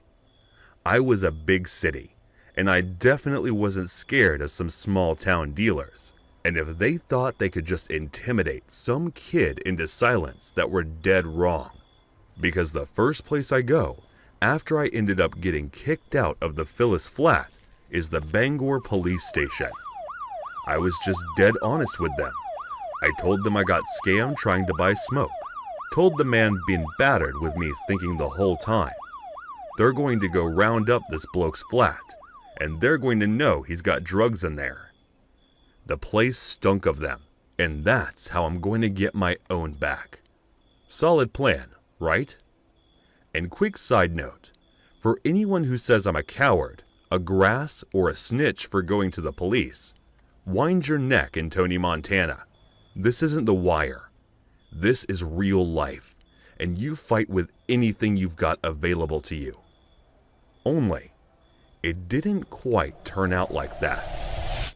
I was hoping the police would knock round Nick the bloke and his underlings, and then I'd see massive drug busts in the papers for a week or something like that. But when the police got back in touch, they said they'd nick a lad for assaulting me, but he was going to plead guilty, so it didn't look like I'd have to go to court or anything. They gave me some leaflets on getting over trauma, advised me to file victims of crime compensation claim, and then that was that. Yeah, it was some small measure of revenge, but it wasn't quite the complete and utter takedown I'd been hoping for. That being said, it would turn out that I didn't have to lift a finger to get my own back on Ricky. His own people would do that for me. Not even 7 days later, I'm doing a bit of food shopping down at Morson's, when who should I see? The giant cast on his leg and bruises all over his face. But Ricky, of all people, almost everyone I spoke to about it was like, wow, that's some karma in action right there. And they might still be right. It might have been a complete coincidence that 1 week the lad robs me, and the next he's in a bloody thigh cast, which how I know it must have been a really bad break. Stranger things have happened, right? But there's a thing. I don't really believe in coincidences. I believe in cause and effect. I think the top dog down in the lower town flat was just that top dog in the area. And I think the trouble Ricky ended up causing him Monday was only a fanny hair away from being nicked for selling Class A's. I think he was so angry that he had his little minions break Ricky's leg. I mean, how else to explain his black eyes and all that? He slipped and fell on the path of an oncoming fun run, pulled the other one. But then, the thing that really tickled me, the thing that honestly made my blood run cold, was this. If they were willing to do that to one of their own, they wouldn't bat an eyelid at the idea of doing the same to some other idiot student, would they? And it's only then that I realized how bloody lucky I'd really been. A few months after I completely balls up my end-of-year exams, ended up dropping out. And that was the end of that chapter. Needless to say, despite the relatively short amount of time I'd spent there, Bangor really did teach me a thing or two. They just turned out not quite to be the kind of things I imagined when I arrived. This is an experience my wife and I just had this past year. As soon as the quarantine was lifted in our area, she and I filled our packs and went for a hike at our local state park. It was something we used to do pretty regularly and have since before we got married. Speaking for myself, I was looking forward to it. The plan was to hike out to a certain lake, spend the night, and hike back to the car. It was a clear, warm day, and the trails were nice and dry. For most of that morning, we had been the only people on the trail. We decided to stop for lunch at a campsite about halfway to the lake. Another couple must have had the same idea. They were sitting at the concrete picnic table, and we asked to join them. Soon, the four of us were discussing what we had seen and where we were headed. The couple turned out to be newlyweds on their honeymoon. My wife, who's a hopeless romantic, loves to hear this. She proceeded to tell them how we met and some other sappy stuff I don't bother to remember. 2 hours passed and we finally said our goodbyes. We arrived at the lake about an hour before dark, tired and hungry. I got a fire started, and Mandy, my wife, cooked us a small meal while I pitched the tent. We sat around the fire cooking s'mores and eventually called it a night around 10 p.m. I got up just before dawn the next morning and got the fire ready to make breakfast. We repeated our roles from the night prior, except I pulled the tent down and repacked it. Then measures were taken to assure the fire was completely out after cooking. And with that, we took to the trail for the return journey. At 10 a.m., we reached the halfway point, but chose not to stop. 2 hours of the trail, we ran into the couple we met the day before. Strangely, his wife wasn't with him. Mandy asked him about her location, and the man said she'd become ill the night before and returned home. When he said it, he looked nervous and couldn't look either of us in our eyes before either of us could ask anything else. He said that his wife had insisted he finish the trip alone. It sounded a bit strange, but we had no reason not to believe him. A group of people came walking up about that same time, and the husband excused themselves to talk to them. I wasn't interested in prying any further. Their marriage was none of my business. I thought Mandy looked like she wanted to stay, but I reminded her of the obligations we had that night. She reluctantly agreed, and we went on our way. We got to the parking lot not too long after and packed up our stuff. There were a few groups of people talking amongst themselves. As we pulled out of the lot, several more cars, including a ranger's truck, were pulling in. Once again, I thought nothing of it. We made the news. We made it back home that afternoon and handled some family things. It wasn't until breakfast that we heard the news. I grabbed a cup of coffee and sat down in front of the TV. I flipped it on just in time to receive a report of a dead female camper. When they showed her face on the screen, I almost choked on my coffee. It was a picture of the woman we had met just 2 days prior. I yelled out to Mandy to join me in the living room. I wanted to be sure of what I was seeing. I didn't have my glasses on at the time, so I pointed at the TV and asked, "Isn't that one of the newlyweds we met at the park?" She watched for a moment and let out a shocked gasp. Just then, a wedding photo of a couple appeared on the screen. Mandy grabs the remote from my hand and turns up the volume. According to the husband, the couple had been at a cliffside that was a popular lookout. Mandy and I had been there once or twice ourselves in the past. They watched the sun rise, and as they were preparing to turn and leave, the wife lost her footing and fell several hundred feet to the ground below. It was certainly possible, but something bothered me about it. Why hadn't he mentioned this to us? More so, what was up with the illness story? It couldn't have been more than a few hours after the incident occurred. None of his behavior made any sense. I know if something had happened to me, I'd have been a mess. We passed at least 15 people that morning and not a soul talked to us. It all seemed fishy to me. I was glad to see that Mandy agreed with me. It looked as if her instincts had been right once again. Just don't tell her I said that. After a long discussion about our responsibilities and the like, we agreed that we should contact the law enforcement involved in the case. And as it stood, the husband isn't under any suspicion. Not publicly, anyway. I contacted the sheriff's office and told them what we knew. The deputy put us on hold for a moment, and when we returned, he said someone may reach out to us in the future. But it's been almost a year, and no one has contacted us. This is what brings me to email you here. What do you think? My instincts and my wife tell us that a crime may have occurred. We, however, have no proof or any real justification for our feelings. And that's just what they are. Feelings. Certainly, if law enforcement believed we had something to offer, they would have already contacted us, right? I don't want to be a nuisance, nor do I want to cause trouble for a grieving man who by all appearances is a decent person. But help me out here. Should I keep pushing or leave the police to do their jobs? I just can't shake this nagging feeling that a man is getting away with cold-blooded murder. This was a few years ago, just after I'd left college. I'd been working at Walmart for a while before moving to the customer service counter. My first holiday season was almost my last. After experiencing the post-Christmas returns period, I'd threatened to quit if my boss didn't move me out. Thankfully, she relented and I was given my own department. That's where I would stay until the next year's returns rush. I was doing my regular thing in electronics when my boss came to me for a favor. One of the girls scheduled to work customer service had just quit on the spot. She couldn't spare anyone else, and she knew I'd worked there before. I told her no before she could even finish, but she continued to beg. As one last desperate move, she offered to give me New Year's Eve and day off. It was an offer too good to refuse, and I reluctantly agreed. In spite of the desk being backed up to the doors, my fellow coworker and I were blowing through the line fast. People seemed to be a bit nicer than they had the previous year. That was until I began assisting this unkempt-looking man. He had a car seat for a toddler that he wanted to return.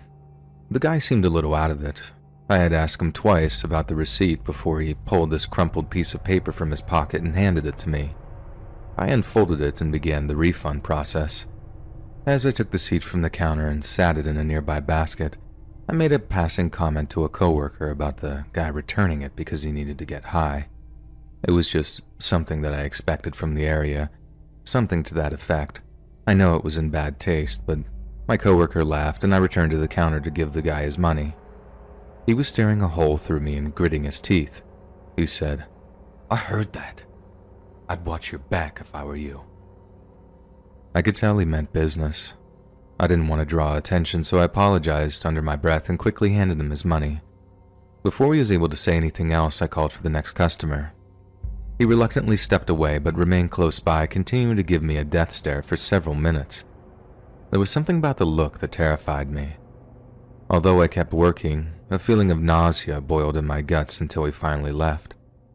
The next 3 hours dragged by, and because of the incident, my mood had taken a drastic downturn. I was overjoyed to see it end, but terrified of what may await me outside. There was no way I was going to my car alone. I went to seek out a coworker that I'd been dating on and off for a while. He agreed to walk me out to my car, and we stopped just inside the doors to look out. I didn't see the guy, so we continued on. The two of us stopped again briefly, but there was still no sign of him anywhere. Customers were coming and going, driving by us. Nothing looked off, and we headed across the lot to my car.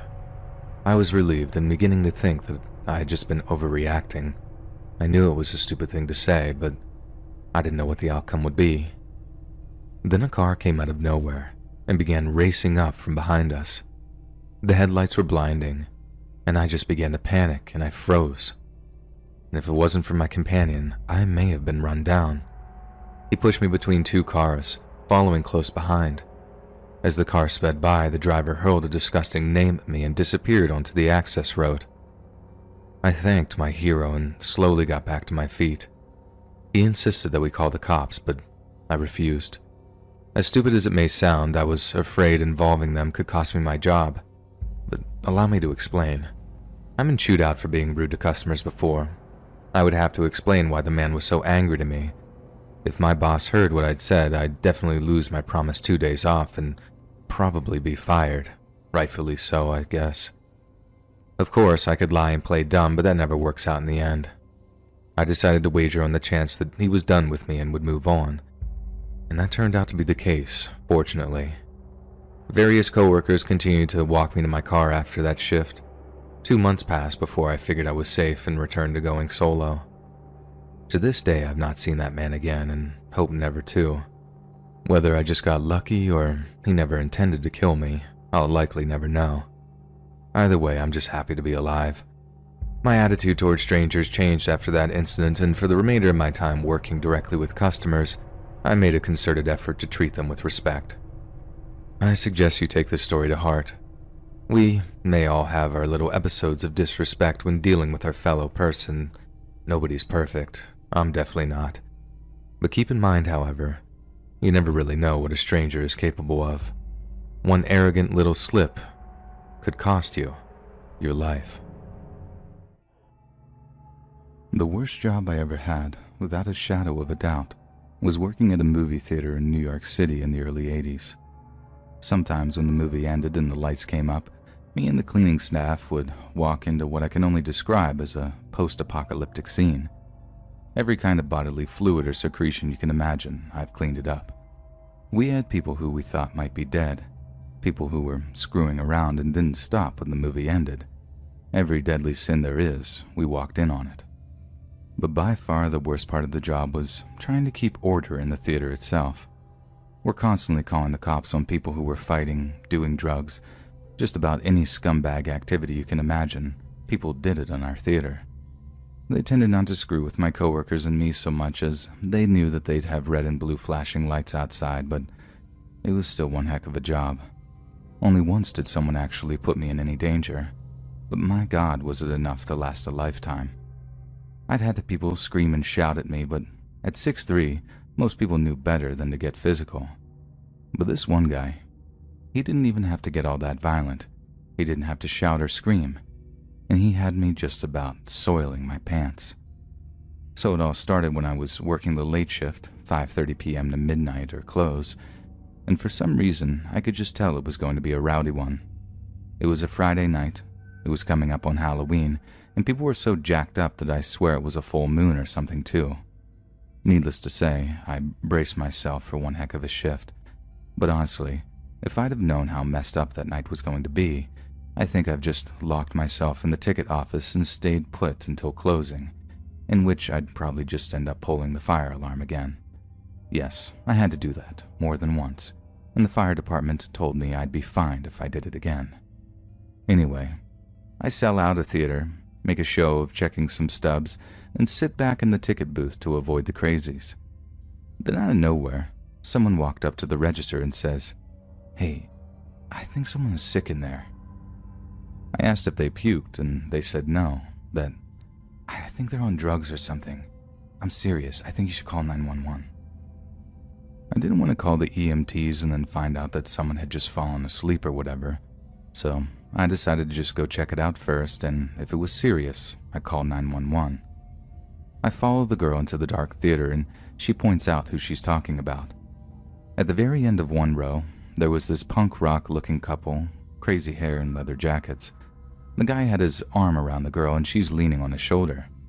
It didn't look too rough at first glance, just an unconventional couple enjoying a show of that freaky new Tron movie, as I like to call it. People sometimes ask how I remember which exact movies was showing, and I always respond with something like, when you feel like your entire world is about to end, you pick up on all the little details for some reason. So, back when I used to work the theater, I used to carry this weak little keychain flashlight that proved its worth on more than one occasion. I shine the light on the ground near the couple, and lo and behold, there's a bunch of puke at the girl's feet. Then I quickly shine the light on her, and yep, she's in a bad, bad way. She obviously is not fully conscious, and she seems to be trembling while leaning on her guy, and I'm pretty sure she's either ODing or she's really sick with something. Either way, I'm calling 911. I just want to know why the punk guy doesn't seem to care that she's in such a state. So putting on my most polite, yes sir, no sir, service voice, I lean in and ask the guy if he or his lady friend require any medical assistance. At first, the guy just gives me the finger and tells me to get lost. Normally, I just back off. No crummy job was worth getting punched in the face over. But this one solitary occasion, I just couldn't walk away. You see, this dude was much older than the girl, maybe in his late 30s, early 40s, and she looked like she was no older than a high school junior. It just seemed like predatory, you know? Plus, she legit looked like she was ODing. This is going to sound harsh, but I don't really care if some hardcore junkie scumbag dies, but some younger person, some girl, who could have easily gotten a second chance in life. Nah, it wasn't going to happen on my time. But as they say, no good deed goes unpunished. I ended up making the nearly deadly mistake of reaching out and tapping this dude on the shoulder. I didn't tap him hard, it wasn't aggressive, nothing like that. It was just to let him know, I'm not messing around here. The girl needs medical attention, and I'm gonna call 911, so stash whatever you got on you because this girl's life is more important than your high, you know what I mean? But no sooner had I touched this guy, no sooner had I laid a finger on him, he grabs my wrist. I mean, the speed on this guy, heroin's supposed to make you slow or whatever, but that was nonsense. This guy's hit must have been working on him because he was like a freaking mousetrap. I touch him and whap. My fingers are wrapped around my wrist and he's turning in his seat to face me. Now I see him reaching into his pocket and my immediate reaction is to pull away because I think, Jesus, this guy's about to shank me. But he doesn't pull out a knife. He pulls out something else entirely. Still sharp, mind you, but what he did with it had me frozen to the spot. The theater is dark, right, but the movie screen is bright enough to light up like half of me and this guy, just enough so I can see what he's just put to my wrist. A syringe. He's not pricking me with it, he's just holding it there, and let me tell you, that was like a gun to my head. People reading this in 2019 might think that a needle is real bad, and obviously, yeah, it is. But this is 1982, alright? AIDS had literally just come out of nowhere. This country was scared. Not like COVID scared, buying all the toilet paper and stuff. People wouldn't use bathrooms after each other. Everyone's love life just disappeared overnight. This didn't go on forever, and people found out how to prevent the spread, but you didn't need no comorbidities for HIV to mess you up. And for a while, people just didn't know how it spread or with who. These days, they got all kinds of drugs that can manage HIV and AIDS or whatever. Magic Johnson is still going strong.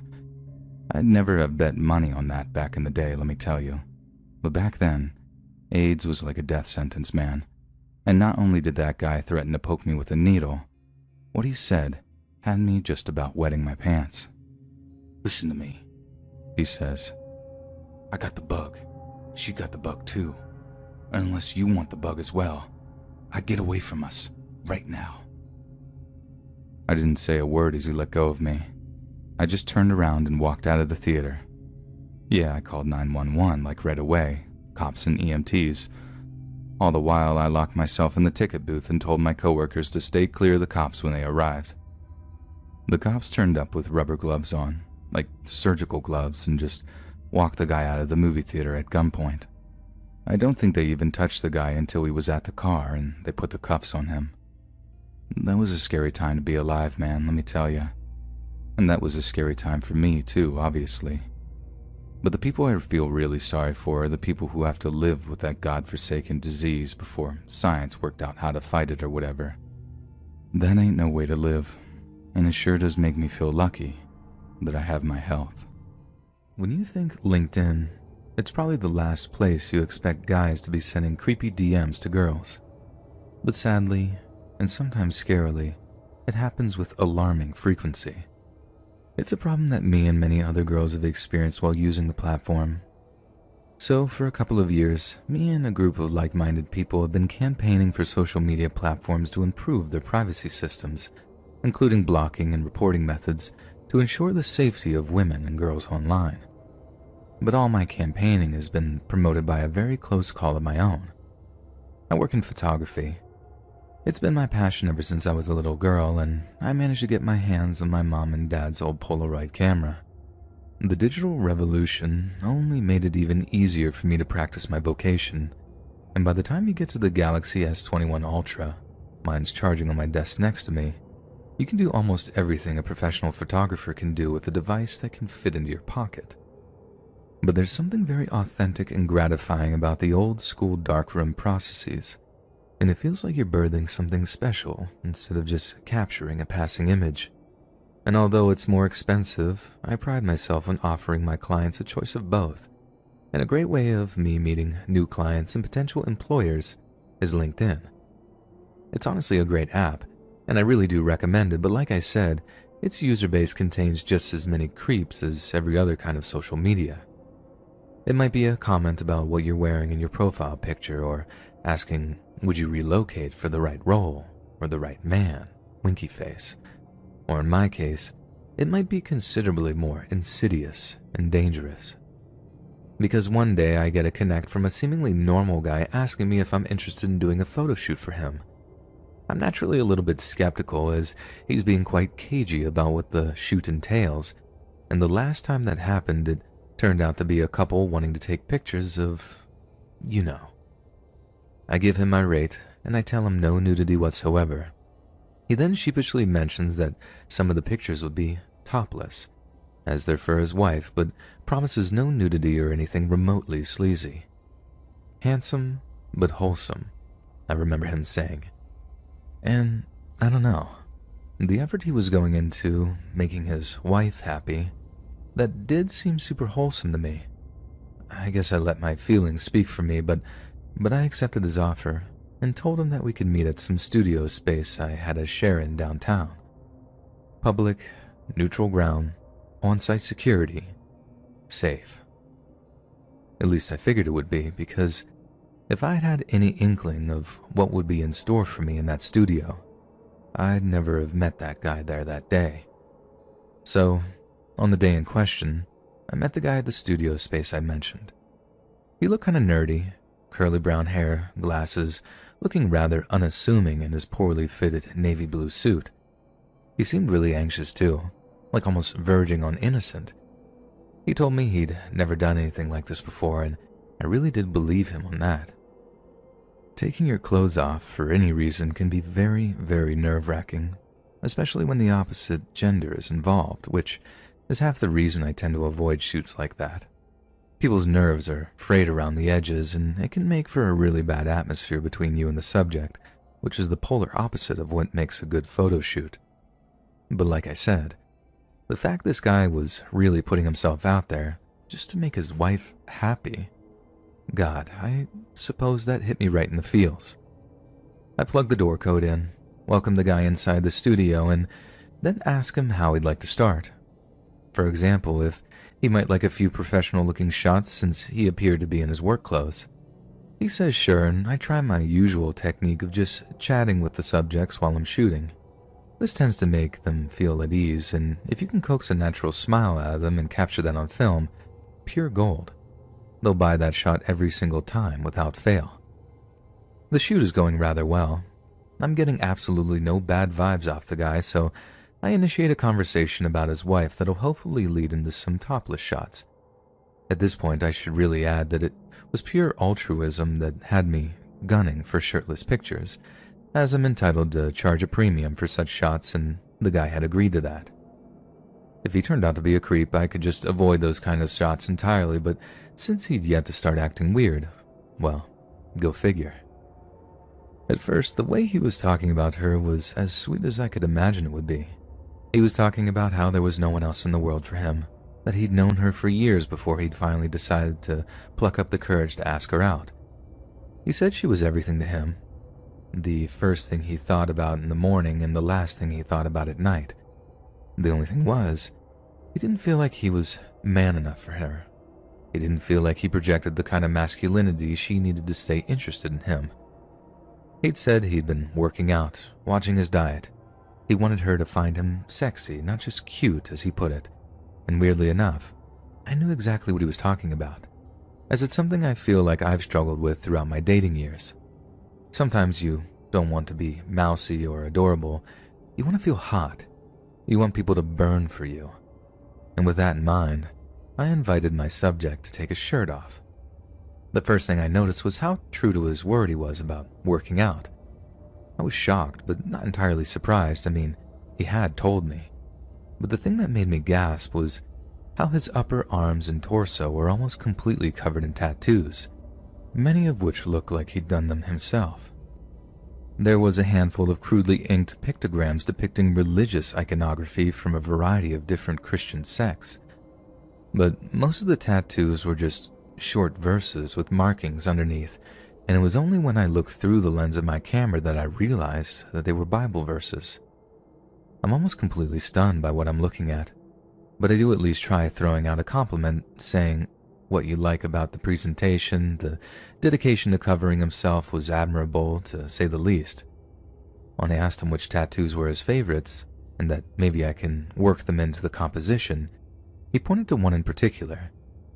I had to look it up to get it exactly right, but it was this one. Genesis 2:24. Therefore a man shall leave his father and his mother and hold fast to his wife, and they shall become one flesh. He told me that's how he felt about his wife, that they were of one body and one flesh. But unlike before, when all of his romanticisms just came across as sweet and wholesome, I started to find his philosophy deeply disturbing. He started to flex, showing off his muscles, and trembling with raw power as he did so. I mean, he was ripped, frighteningly cut, only it wasn't attractive. It was starting to get scary. I started to get really nervous by the time he started to show off some rather weird-looking scars over where his heart was. At first, I thought it might have been chickenpox scars or something, albeit in a very localized place, I guess you could say. But he went on to tell me that he'd traveled over to Italy a few years prior to take part in a kind of religious flagellation ceremony where he and around 30 other men repeatedly stabbed themselves in the chest with a kind of needle comb. I don't have anything against organized religion as such. People are free to practice whatever they want, in my mind. But someone who hurts themselves because of how much they love God? I don't know. That just doesn't sit right with me. If there is a God, I don't think they'd want their children hurting themselves. Yet the thing that actually terrified me of the guy, not just nervous or cautious or whatever, was what he said towards the end of the photo shoot. I decided to ask him about his wife a bit more, just to kind of get him out of such an aggressive macho headspace. And that's when he started to giggle. I can barely describe how horrifying it was to hear such a childish, infantile giggle come out of such a monstrous form. And the more he talked, the more I realized something about his wife, and that's that he didn't seem to know all that much about her, only that he was counting on her being impressed by his topless photos, which by that point were far creepier than they were alluring. I wrapped the photo shoot up as quickly as I could after that. As much as they'd come on slowly, I never felt such a threatening aura come off of a subject in all the years as a photographer. He paid on time, left me a positive recommendation, and after that, I told myself I'd never have to deal with him ever again. But it was only later that I realized something truly terrifying about the guy, or rather, call it less of a realization and more of a theory. The way I see it, he didn't know much about his wife because they hadn't met. All he did know could have been gleaned from watching her, stalking her, and it makes me feel sick to my stomach thinking he might have used my pictures to, make a move on her or whatever. At least, that's the nightmare scenario that plays itself out every time I think about it. I just pray that, or maybe in this case, pray would be the wrong word to use. I just hope that I don't read about my subject in the paper or online, and a story about the latest young woman to fall victim to obsessive, male violence. Ironically, one of the most horrifying true urban legends is perhaps one of the least known, at least in the US anyway. Because up in Toronto, Canada, almost everyone has heard the story of the Leaping Lawyer. According to the story, one well-to-do lawyer was overly keen on showing off all the features of his extravagant office space. Set into a huge glass skyscraper, the firm who made the huge plate glass windows of the office boasts that their windows were unbreakable. and that it would take a shot from an artillery gun to successfully shatter them. Apparently, this well-to-do lawyer was a fan of proving them right, and had a rather terrifying office party trick that he often used to wow his guests. Right when the party was in full swing, he would take a running jump at the plate glass windows after announcing, "Goodbye, cruel world." Those in attendance would scream in horror as the lawyer leapt towards the window, only to be met with his hysterical laughter when he harmlessly bounced off the toughened, polished glass. Over and over, the lawyer repeated his death-defying stunt, until one day, the unthinkable happened, and the unbreakable broke. The lawyer reeled up, ran at the glass, thrilled by the accompanying screams of the uninitiated. But as his large, speeding body came in contact with the glass, it shattered, and instead of turning around to laugh at those who had fallen for the prank, the lawyer was only met with the sound of his own screams as he plummeted 20 stories down to his death. It's an urban legend that has everything. The impossible is possible. The arrogant are punished, and it's about as theatrical as urban legends get.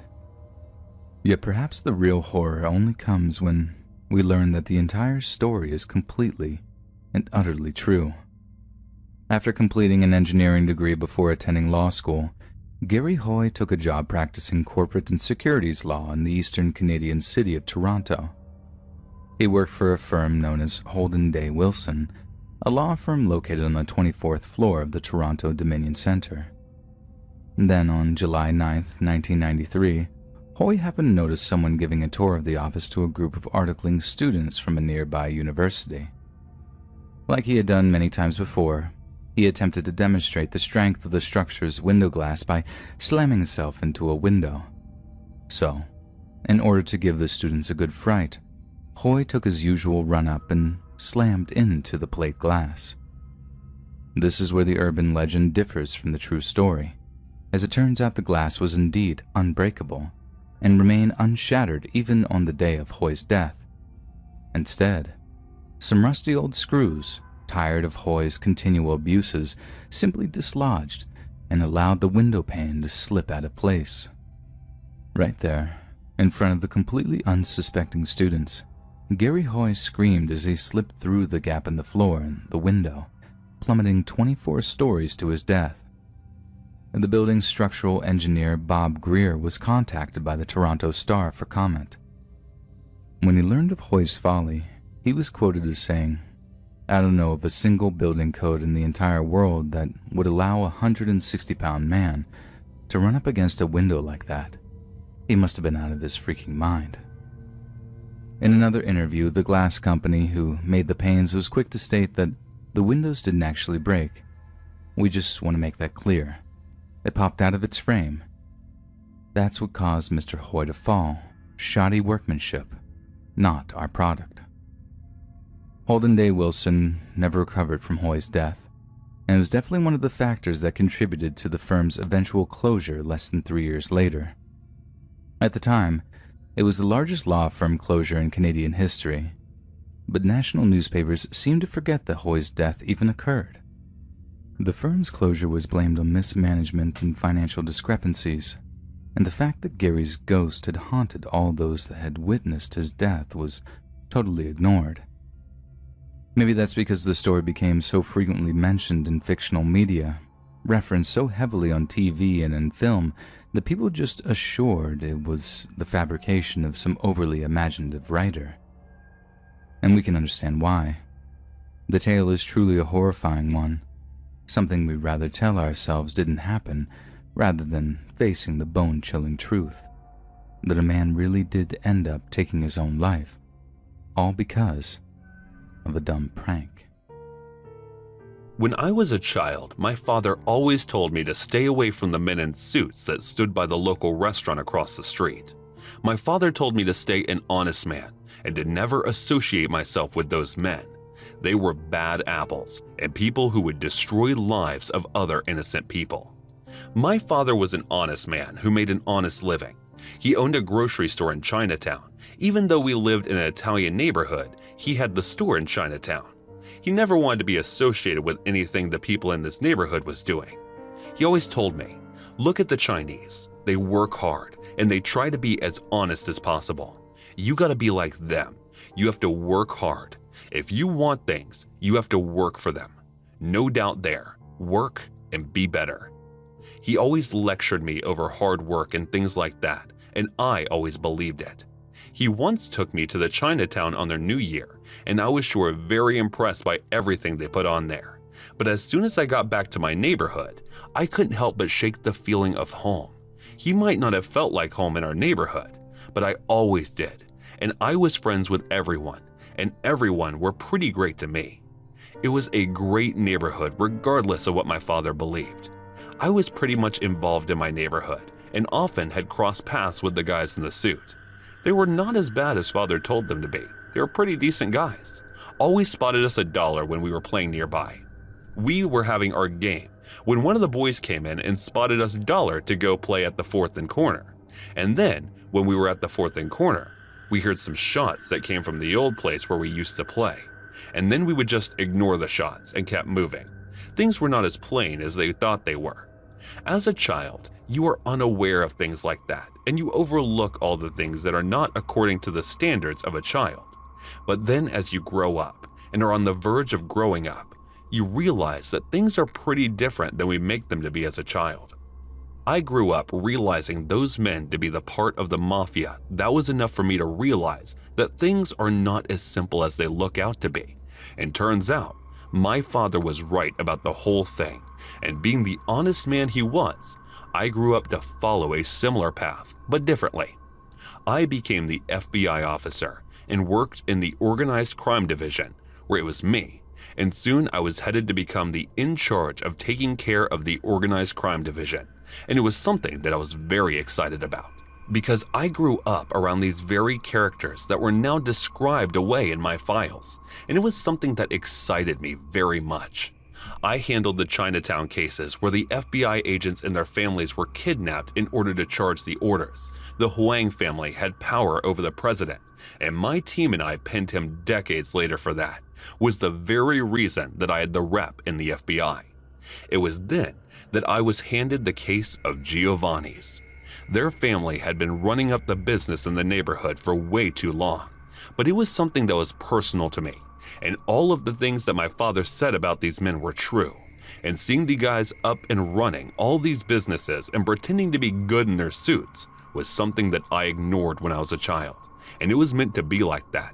I saw their case file, and they were responsible for multiple murders, kidnappings, and thefts, and almost every crime by the book. And when I rounded up their case files, none of them exactly knew who their boss was. I decided to catch them in one of the biggest dealings, and in there, we apprehended them all and even their boss. Upon further asking, the case was all cleared, and upon opening up their history, I found out that the family was started by my own grandfather, and my father inherited and stayed in there for a while. He was the head of the Giovanni's inside and out for almost 10 years, and when he walked away later, and that was something that I could not have ever imagined seeing, that my father always talked about the honest men job, and this was definitely not honest, and it broke me. But I had to do what had to be done, and then I rounded my father for further questions, and he was honest in the questions, but with the connection I had to be relieved of my duties. And that was the last time that I worked as the FBI agent. I was relieved until the call comes in. The call came in years later, 3 years, 2 months, and 19 days later. The story started when I saw the girl for a first time. She was tall and pretty, and looked she was the prettier of the entire ones standing. I had no idea what my father and I were doing there. Son, we are here for you. Since your mom left me, we are here to get you a mom. I wasn't really sure what was going on, and I said, "What is going on, Pop?" And he said, "I am here to get you a new stepmom." I was surprised with everything going on. I asked my father if it was the most necessary thing to do, and he said that he is. It was a Romanian bride shop, and all the girls here were from Romania, waiting to be wed and have an American green card. My father picked one of the fieriest brides he could. Her name was Rosalina, and she was very outspoken, and her English was quite broken. It wasn't very legal if anyone was wondering, But it wasn't something that people weren't aware of, hence my father knew about it. He was the most clueless man, and the fact that he heard about this and decided to act upon it was strange as it is. He did all the proceedings that were to be done to bring it to being closest to legal, and then went out to marry Rosalina. I was very skeptic of Rosalina. I knew she wasn't the best person to be around, but her presence cheered up my father a bit, and it was something that I would tolerate her for that. But she used to dress up like a pen girl for my father and joke around a lot. It was weird since she barely knew him or me. She got used to the part of being his wife. It was the stepmother part she was having trouble with.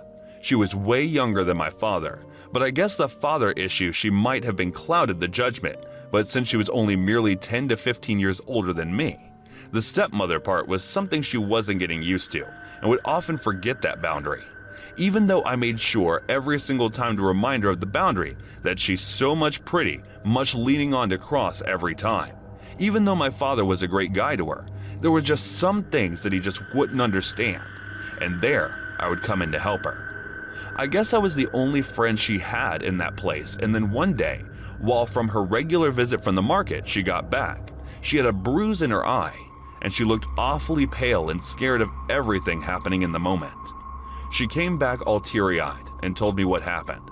She said that the Russian guys harassed her, and it was pretty clear why.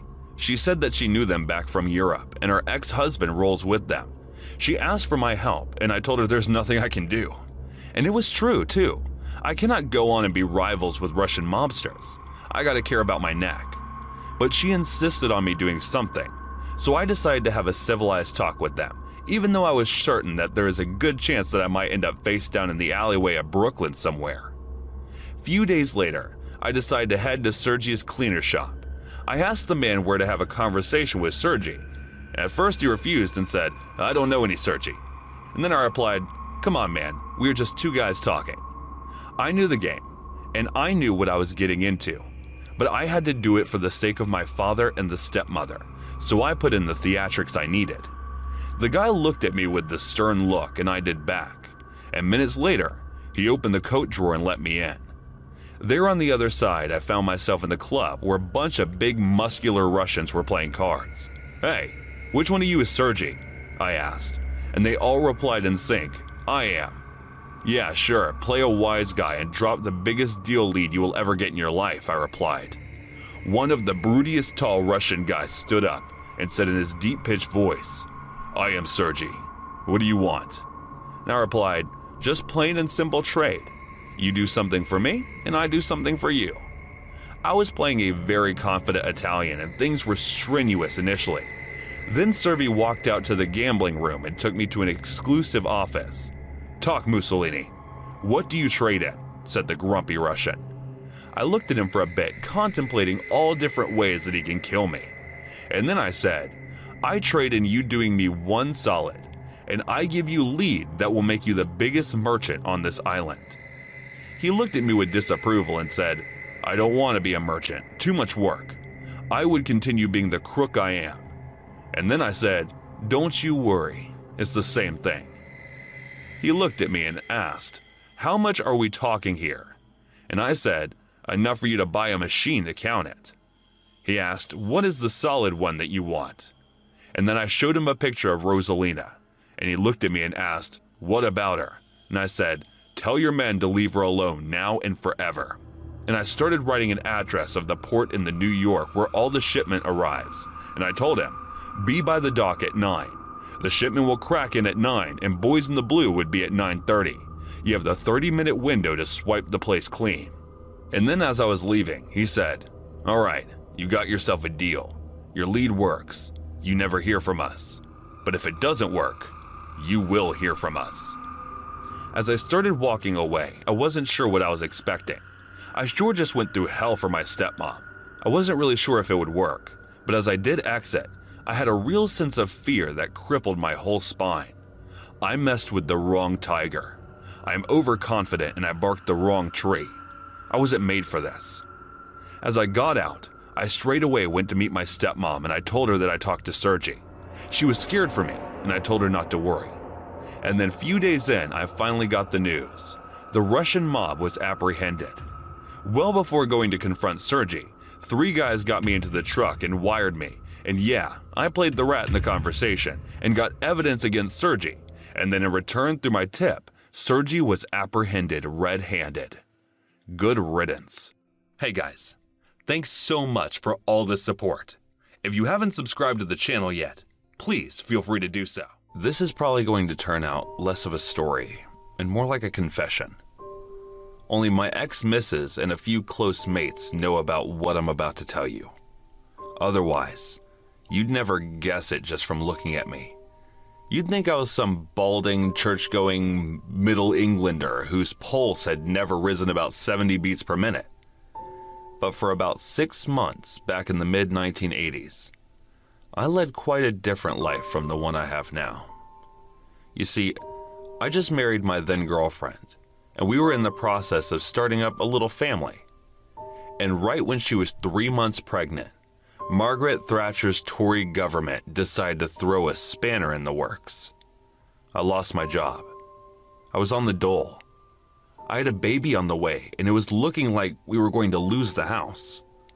I tried my best to find a job that would meet our expenses, but it was almost impossible. And as time went by, I got increasingly desperate and increasingly depressed, and I wasn't doing my job as the main breadwinner. Now this is where Jip comes into the picture. Obviously, the Jip isn't the real guy's name, and I don't reckon he'd appreciate me gobbling off about our mutual history. So I'll just use his old nickname that I don't imagine he goes by anymore. Me and Jeb knew each other since secondary school, and although we weren't exactly best mates, we were still quite pally and lead on to each other if ever we were out and about. So one day, I'm on my way back from the door when I see Jeb outside one of the local pubs. I say hi. I have a whinge about the lines on the door, and turns out he was on his way into the pub, so he invites me in for a drink. I'm absolutely skinflint. At this point, I didn't have 2 pennies to rub together after putting food in the cupboards. But as much as I politely decline him, he insists on getting me a few pints. The clincher for me was him saying, "You look dead stressed, mate. I reckon you deserve a pint." Never a truer word was said. The first sip of the pint was like a wave of calm rusher over me. Not so much because of the ale, but because I realized it had been about 2 or 3 months since I'd actually sat down and drank a freshly pulled pint of lager. And let me tell you, I hadn't missed it. Then when it comes to paying, Jeb pulls out his proper wad of notes, all 20s as well, and immediately my mind is back on my money troubles. So obviously, this seeps into the conversation, and I end up telling him about the redundancy. At the door wasn't enough to get baby clothes, all my woes basically. Jeb then gets out this little wad of notes, looks me in the eye, and says, "How much do you need?" This is where I can hear a lot of you saying, "Why don't you just take the money? Are you mental?" You know what? You're right. I should have just swallowed my pride and taken his money, even if it made me feel pathetic. But that's just it, isn't it? Pride. People get weird when it comes to their egos, and for whatever reason, my ego just couldn't let me accept his charity. And even if loads of you don't get why I refused it, that doesn't really matter, because Jeb did. Jeb saw that pride in me and was true to his nature. He saw an opportunity.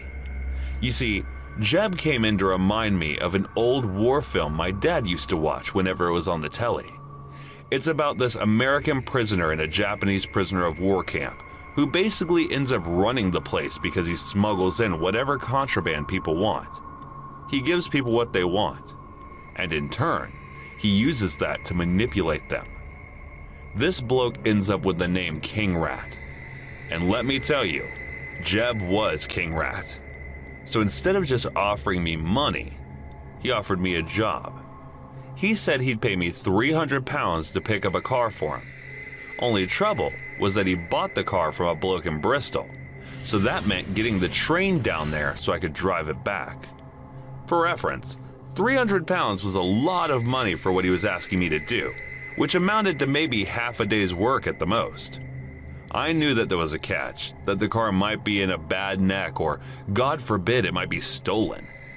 But I really wasn't in the position to be turning down that kind of money, especially when he said that if I got the car back in one piece, there'd be more work in it for me. So that's how I started working with, or more accurately, for Jeb. I thought he was a used car dealer. I really was that innocent. But after a couple of runs, he let me in on a little secret. The cars weren't the object of value in those little transactions. It was what was in them. I had driven 4 different cars around various parts of the UK at that point, and not once did I realize that hollowed out compartments of the doors that had been stuffed with imported Moroccan hashish. What was I going to do? Kick off, resign? I knew that there was a catch. I was just a bit annoyed that I hadn't been fully informed from the get-go. But then again, ignorance is bliss, isn't it? And Jib said that the very same ignorance was like a superpower. I'd passed police cars countless times, and I even stopped to ask for directions from one at one point. And at no point was I nervous, twitchy, or anything else that might have alerted them to exactly what I was transporting. And on top of that, I was 26 going on 40. I looked like a bloody PE teacher or something. You'd never suspect me. I'll admit that. After that, I got way too comfy making the journeys. My doll disguise must have gotten in my head a bit, because when Jim offered me what amounted to a promotion, I jumped at the chance. In these new jobs, my pay would be about £650 around, just about double the pay. And some of the trips would be to the next city over from us, an hour's driving time tops. It was a no-brainer. Half the work for double the pay? The only question was what I'd be transporting. And I'll never forget what Jib responded with when I asked him what would be in the cars. "Do you really want to know?" he said. No, I really didn't. As long as it wasn't a dead body in the boot or something equally as sinister, I really didn't want to know. So I started making these runs to a city relatively close by to us 3 times a week, getting the train out there, picking up a car from these Turkish blokes, and then driving back home. And I was getting just shy of $2,000 a week for it. The wife was ecstatic. I was telling her the half-truth that I was selling used cars with an old mate from school, and she was far too chuffed to ask any probing questions, but others did. And I ended up losing a couple of workmates because they thought I was holding out on them, hoarding the wealth or something. But Jib had me swear not to say a thing to anyone. And if I tried to get them in the door, he'd probably have dropped me like a live grenade.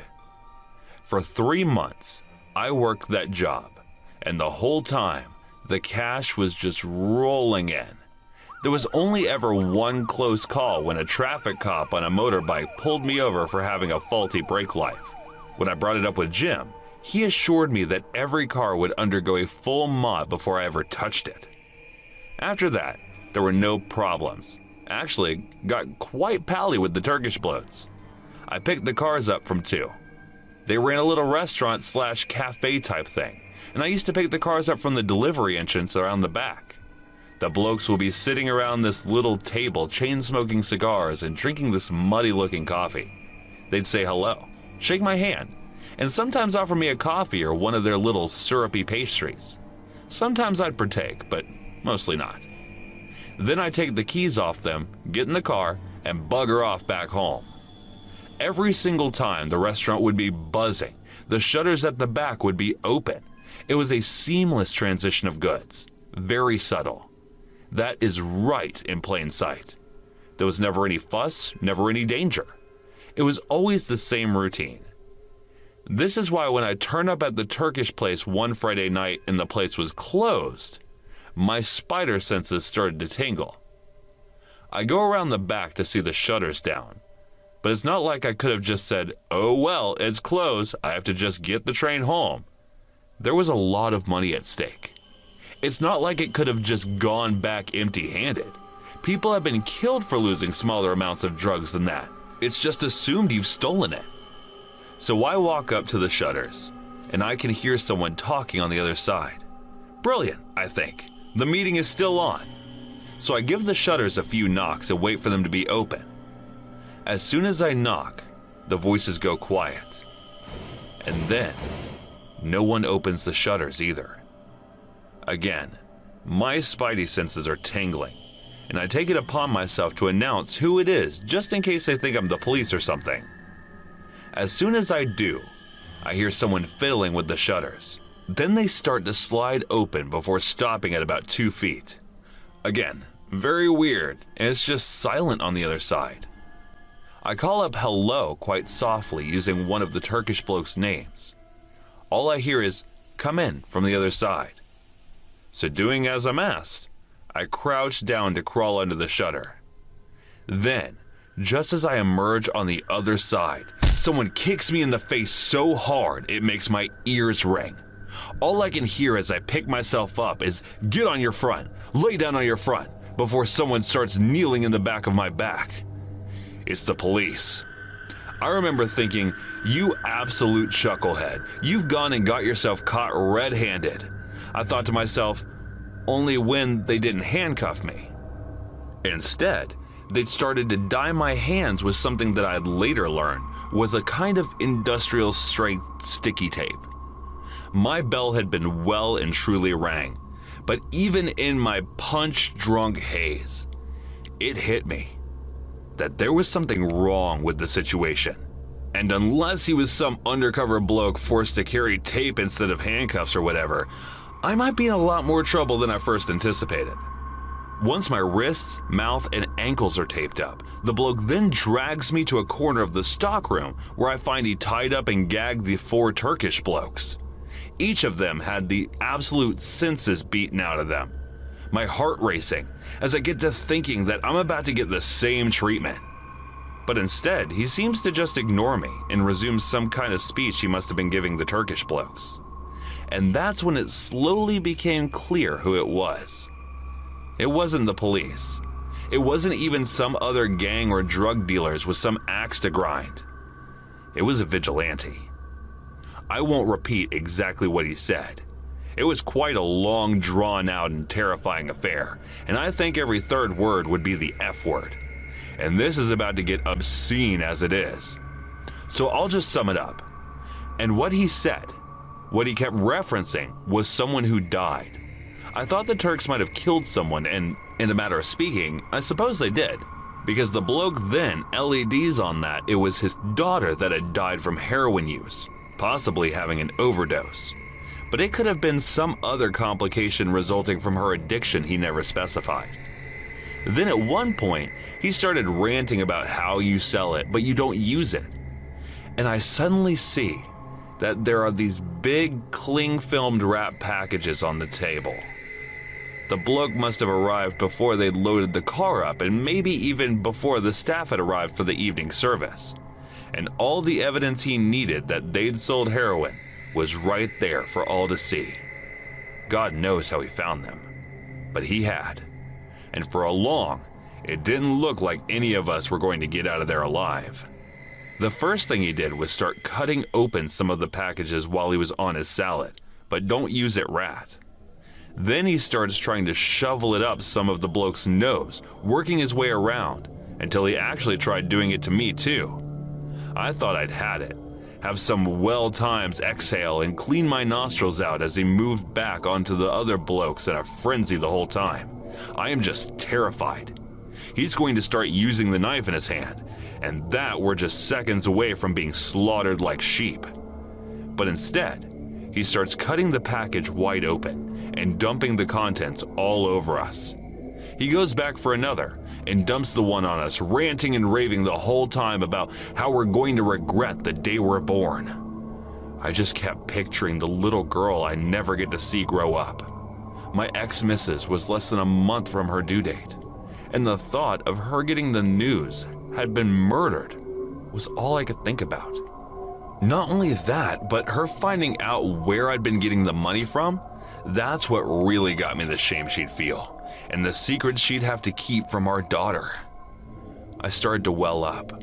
I was so very, very out of my depth. I had given every bloody penny of that money back if I could just get back to my wife safely. And for the first time in my life, I actually prayed to God for literal salvation. Remember way back at the start when I said church going? This is why the whole time I'm praying, I've got my eyes sealed shut. I couldn't bear to watch the vigilante bloke stuck stabbing, knowing he'd probably work his way through all 4 Turkish blokes before finally turning his attentions to me. But in the end, I had to open them. I just couldn't stop myself. And when I did, I saw that God had answered my prayers. One of the Turkish blokes had somehow, God only knows, managed to work one of his hands out of the tape.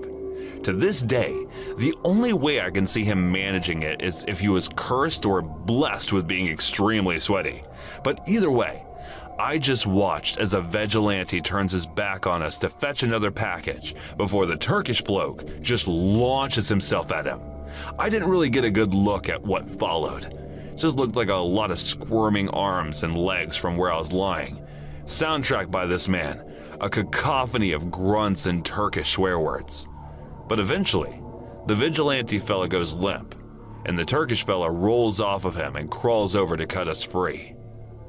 About half an hour later, I'm sitting in a shuttered and empty Turkish restaurant, drinking this ultra-strong Turkish spirit and smoking my first ever cigarette. The Turk took my clothes off of me, I'm guessing to burn. So I sat there and was basically a waiter's uniform, smoking and drinking until the shakes were gone. In the meantime, now all kinds of different Turkish blokes turned up, presumably to deal with the vigilante's body and to clean everything down. By the time they let me back in the delivery room, it looked as good as new. Everything was clean and sparkly. The car had been wiped down. The fella had just completely disappeared. Finally, 3 hours after I arrived, I took the car keys and drove back home. When I arrived, I collected my wages and thanked him for the opportunity, but told him that that'd be my last delivery. When he asked why, I told him everything. And when I was done, he had to pick his jaw up off the floor. He ended up offering me a few £100 more on each run if I chose to carry on. But all I could think about was the moment I realized I might never see my kid grow up, and how no amount of money was worth risking that for. I ended up going back to the university during my daughter's first few years, and I'm happy to say that by the time she'd mastered potty training, I was working in this newfangled field of informational technology, a career choice that turned out to have a lot more longevity to it than I foolishly first anticipated. I retired this year, and I'm proud to say that I have a few quid tucked away, at least enough to make myself comfortable. I and the ex-missus are on good terms. I see my daughter and young son a fair bit too, so can't complain there either. I'd like to think I've earned my twilight years. And it might sound a bit up to me here, but I think I'll appreciate them more than most, because I still remember a time in my life when things could have gone very differently, and in more ways than one. And then remember how that horrible cycle of greed, suffering, and death just carries on rolling, sight unseen, forever and ever. I worked at Target in around 2010. It was a cool job. All I had to do was sit around, do the paperwork, and other things people do. I was the manager at the Target, and I got hooked up as a manager because my cousin had a good relation with the store owner. I was around 25 when I got the job, and I had no experience prior, so getting that job was a privilege, and I very well knew it. So I was one of those managers who worked too much, even though there was less physical work to do, but I was knee-deep in all the paperwork. The thing with Target is that it is a big store, and the thing with big stores is that it comes with a large number of annoying people. Target is a big store, and a day don't go by that there's not some lady or middle-aged man flipping out over the products. It was one headache that we constantly had to go through, and even though we were not allowed to really be aggressive to customers, there are times when you want to do things to them that you cannot really do. But there isn't much you can do than just sit and listen and solve whatever issue they are having. It is tough, but it is something that we have to do in order to make it better. One day, things were very hectic at the store, and it was then that things got out of hand with one of the customers. Things were as usual as they always were, and the store was busy. The chaos was being managed just fine, and when we thought things cannot be weirder, they did, spiraling into a chaotic shitfest when suddenly an angry customer wanted a refund. And we told him about the refund policy, but he just won't admit that he was at the wrong one here, and we had no choice but to call in security. He wanted to talk to me, and I told him there was no way that we could do anything about the thing, and he was quite aggressive about it and demanded to see me. I got out, and then he told me, "You better give me my refund or it's going to be really bad for you. I will make sure you shit bricks for the rest of your lives." I looked at him and I said, "Sir, our refund policy is a bit different, and the product you brought in has been used like multiple times. We cannot really refund you your money, but if you want us to replace your product, we can happily do that." And the man looked furious and said, "I want my money, dumb bitch." And I told him that it cannot possibly be done. He told me that he will come back for me and teach me a lesson. Now, it wasn't the first time that I was being told that my life is in danger, but then it wasn't the first time that someone said that they will kill me. But this time, the man was bigger than anyone I have seen, and his eyes were red as the sky during sunset. He was accompanied out of the store by the police. I wasn't really scared by the man. More like this time it felt like it was more real than before. And this time, it felt like the warnings were somehow real. As the police accompanied him away from the store, I could see his red eyes filled with anger and hate looking right at me, as if he wants to kill me. I called in the inspector in the evening asking whether the man was released from the prison, and the policeman said, "We had nothing against him. He did not really commit a crime, he was just being an asshole. We don't really put people in jail if they are assholes." I said, "He wanted to kill me. I think you should have kept him in the prison." The policeman replied with a chuckle. "He was probably coked out of his mind. He probably doesn't remember you, and secondly, if he does, don't worry. We will arrest him before he kills you." Now, the way he talked all sarcastic and wise-ass, I didn't think that the police will be much help when the guy comes in and tries to kill me in the store. I was slowly getting paranoid by all of it. There was something about the rage in this guy, and I could see. I was having flashbacks of his eyes with volcanic anger.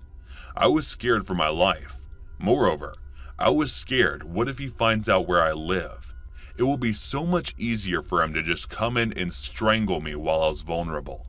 I wasn't sure about this guy, and he was easily in my head this time completely. I made sure that I am not being followed. The first thing I did was buy a taser. I did not want to be defenseless if he approaches me. I wasn't the one to be fooled around with. I was thinking of buying a gun before, but that would be too irrational of a response. Now that I think of it, every response that I had was irresponsible. I remember having nightmare about the guy confronting me in the parking and killing me. It's like never before. It was the Monday morning, and all my weekend had been spent thinking about what if the man confronts me? What will I do, and how will I defend myself? So I was a bit cranky and anxious the Monday morning into work. I stepped out of my car where it was parked and went about my day. The day went calm and easy, and there was no angry man spotted, and surprisingly, the Monday went by easy. There was no confrontation this Monday, and things went smooth, so I was a bit relaxed, and there was no sign of that big man anywhere. And then, as I was moving to the parking lot as the day was ending, and I was getting back after closing in the shop and getting done with all the accounts and paperwork, I saw the light flickering the parking, and it was just me and the other car in the parking lot. I did not know who it was. I looked at it, and I was a bit nervous, and there was this eerie feeling that I had that something wrong is about to happen. And then I slowly approached my bag and took the taser in my hand. I had that feeling that somebody was standing over me. I looked back, and I saw the same old man standing tall right behind me, and before he can do or say anything, I reacted with the fight or flight reaction, but instead of running, I stood my ground and I tased him, and as I tased him, he fell, and as he was getting down, I could see the flowers dropping out of his hands, and I was realizing that I had acted too fast. I saw the man picking up, trying to get back to his senses, and then looked at me and said, "Well, fair enough, I guess we are even. I'm sorry for my behavior earlier. I apologize."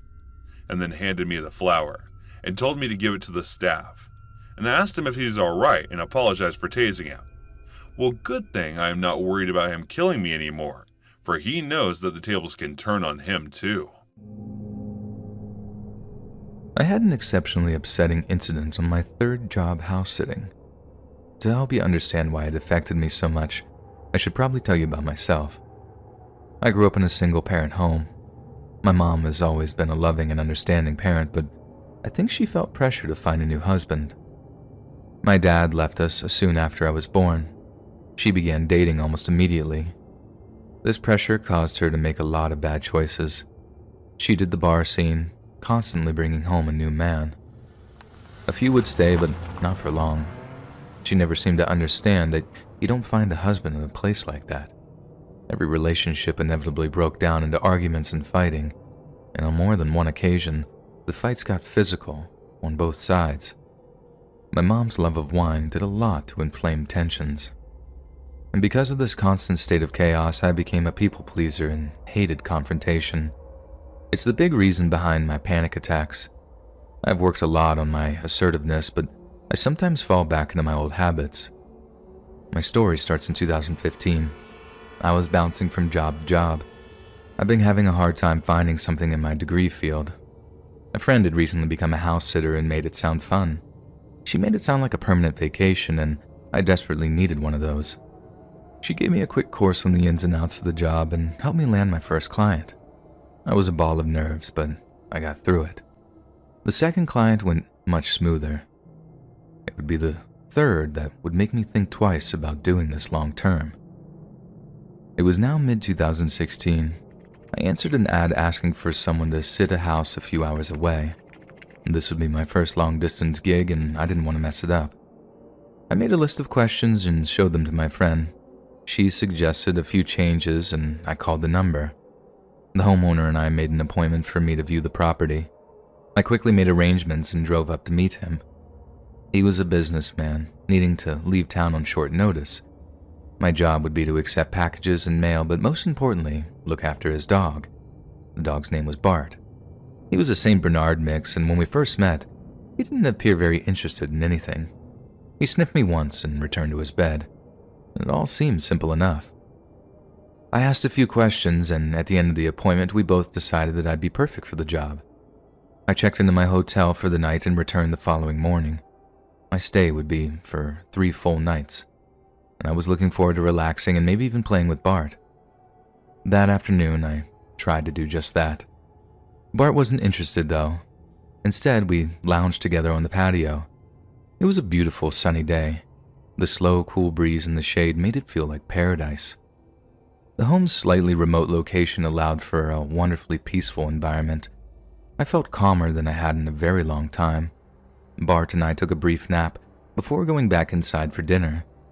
I ordered a pizza and cheesy bread. Afterwards, I opened a pint of ice cream I bought for such an occasion and parked my butt in front of the television. Bart was proving to be just as easy to handle as I'd hoped. He joined me on the couch and we watched a movie on Netflix. We had completed a little less than half of it before the doorbell began ringing. This wasn't your normal ringing, however. The person was pushing the button over and over again. It was now well after 5 p.m. and I wasn't aware of anyone visiting that late. I did briefly consider not answering it, but the incessant ringing made me think someone may need help. The woman I encountered on the opposite side of the door had very aggressive body language. I didn't say one word before she tore into me. She demanded to speak to the homeowner. I told her he was out of town on business. It didn't seem wise to let her know when he was to return. She didn't appear to believe me. As she spoke, she grew louder and became visibly angrier. I could feel myself getting increasingly nervous, and I did all I could to convince her. Then, she began cursing at me, calling me all these things and terrible words I'd rather not repeat here.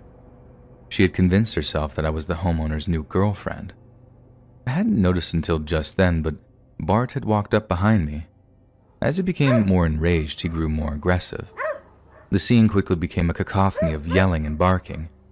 I could feel a panic attack was on the way. I was completely overwhelmed by all of it. Bart's booming bark echoed through the hallway. It looked like he would attack her at any moment. and things would only get worse from here. I'm not sure what I said, but it set the woman off, and she lunged at me. Bart reacted by lunging at her. By some miracle, I was able to get the door closed before anyone was hurt. After that, Bart calmed down a bit. He backed away a few feet and sat down, but his eyes stayed glued to the door. I slid down the door and commenced suffering one of the worst panic attacks I've ever experienced. And the woman continued screaming and pounding on the door, and I was sure that I was dying. To his credit, Bart stayed where he was and did nothing, and minutes passed and I was able to get enough control of myself to call the police. The operator did a fantastic job of talking me down. The police arrived and I made it clear that she attempted to assault me. The officers were understanding and took the woman away with them. I'm not sure if he was formally arrested, however. I was still very shaken. I was a heartbeat away from running back home. In any matter, I had to notify the homeowner of what had happened. He was extremely apologetic and begged me not to leave, but against my better judgment, I agreed to stay. Like I said, I tend toward being a people pleaser.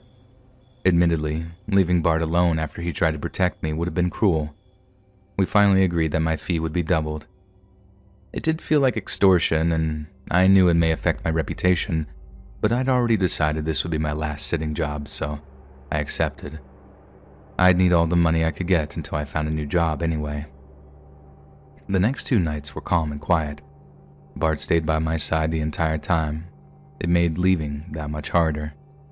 The homeowner and I had a brief conversation the morning he returned. He was still very apologetic and explained what may have caused the situation. He and the crazy woman had been dating, but he ended it because of her suspicious and controlling behavior. I didn't inquire any further. I got the impression he was very embarrassed by her. I'd already been paid, so nothing was keeping me around any longer, except for Bart. I bent down and gave my hero a big hug and kiss on the nose. I could already feel the tears welling up. I didn't want to make a scene of myself, so I said goodbye and jogged away to my car. That was the worst and the last of my brief career in house sitting, and I'll miss it for a second, and as for Bart, that's a completely different story. Hey guys, thanks so much for all the support. If you haven't subscribed to the channel yet, please feel free to do so. Any of you given that Bumble app a go? I know it seems massively counterintuitive to download an app which requires the girl to make the first move when they're notoriously not the ones to make the first move, but I can assure you, it's definitely worth it. But at the same time, I think the single worst thing that happened to me in 2020 took place just as a result of a Bumble date. So, it all started when I matched with a Welsh girl named Lima. After a day or two of talking, we agreed to meet at a little cafe for a few coffees. We hit it off talking about this and that, and before you know it, we're chatting like we'd known each other for years. 1 hour turned to 2, 2 to 3, and still neither of us was ready to call time on the date. Neither of us drank alcohol that evening, her for religious reasons, me because I'm something of a fitness freak. But while she was drinking mocktails, I was on the coffee and I was on it big time. There came a point where I needed a wee so badly that I was practically doing the entire river dance routine waiting for the one-person toilet to become available. This happens every half an hour without fail almost all night. I have to interrupt her, apologize, and leg it off to the little bathroom to relieve myself. I felt like an absolute idiot having to nip off to the lab so often, but every time I emerged, she'd look up and smile, waving away my apologies with some light mockery of how I have the bladder of a 4-year-old. But one time, I emerged from the toilets to see that she's no longer sitting alone, and that someone is sitting in my seat. At first, I thought she just bumped into a guy she knew. She certainly looked quite comfortable talking to him, but it turned out to be the complete opposite. I walked up behind him, playfully put my hands on his shoulders and say, "I think you might be in my seat there, mate." It wasn't confrontational or aggressive, just pure banter. I expected the guy to jump up, maybe warmly apologize, maybe give a little introduction, something like that. But he didn't. He looked back at me with this look on his face that said, "Get your effing hands off of me." And as he's staring up at me, Lima shoots me this look as if to say, help. Only then am I like, wait, do you two know each other? Turns out this bloke had been sitting alone enjoying some food and wine and had been making eyes at Lima every so often. Then, when I'd gone off for a wee, he'd taken his opportunity, sat in my seat, and began to, as Lima put it, flirt so outrageously forward that I thought I was going to puke up my nojito. Now, I actually had to ask this guy to leave us alone before he got up and finally gave me my chair back, but not before he tried to stare me out. I had a few inches on him, that's in height, you oversized children, and I could tell he didn't put half the gym time in that I did, so it's not like I was in the least bit intimidated. It just seemed like he was trying really, really hard to be some comic book idea of what women want, and it was honestly a little bit pathetic.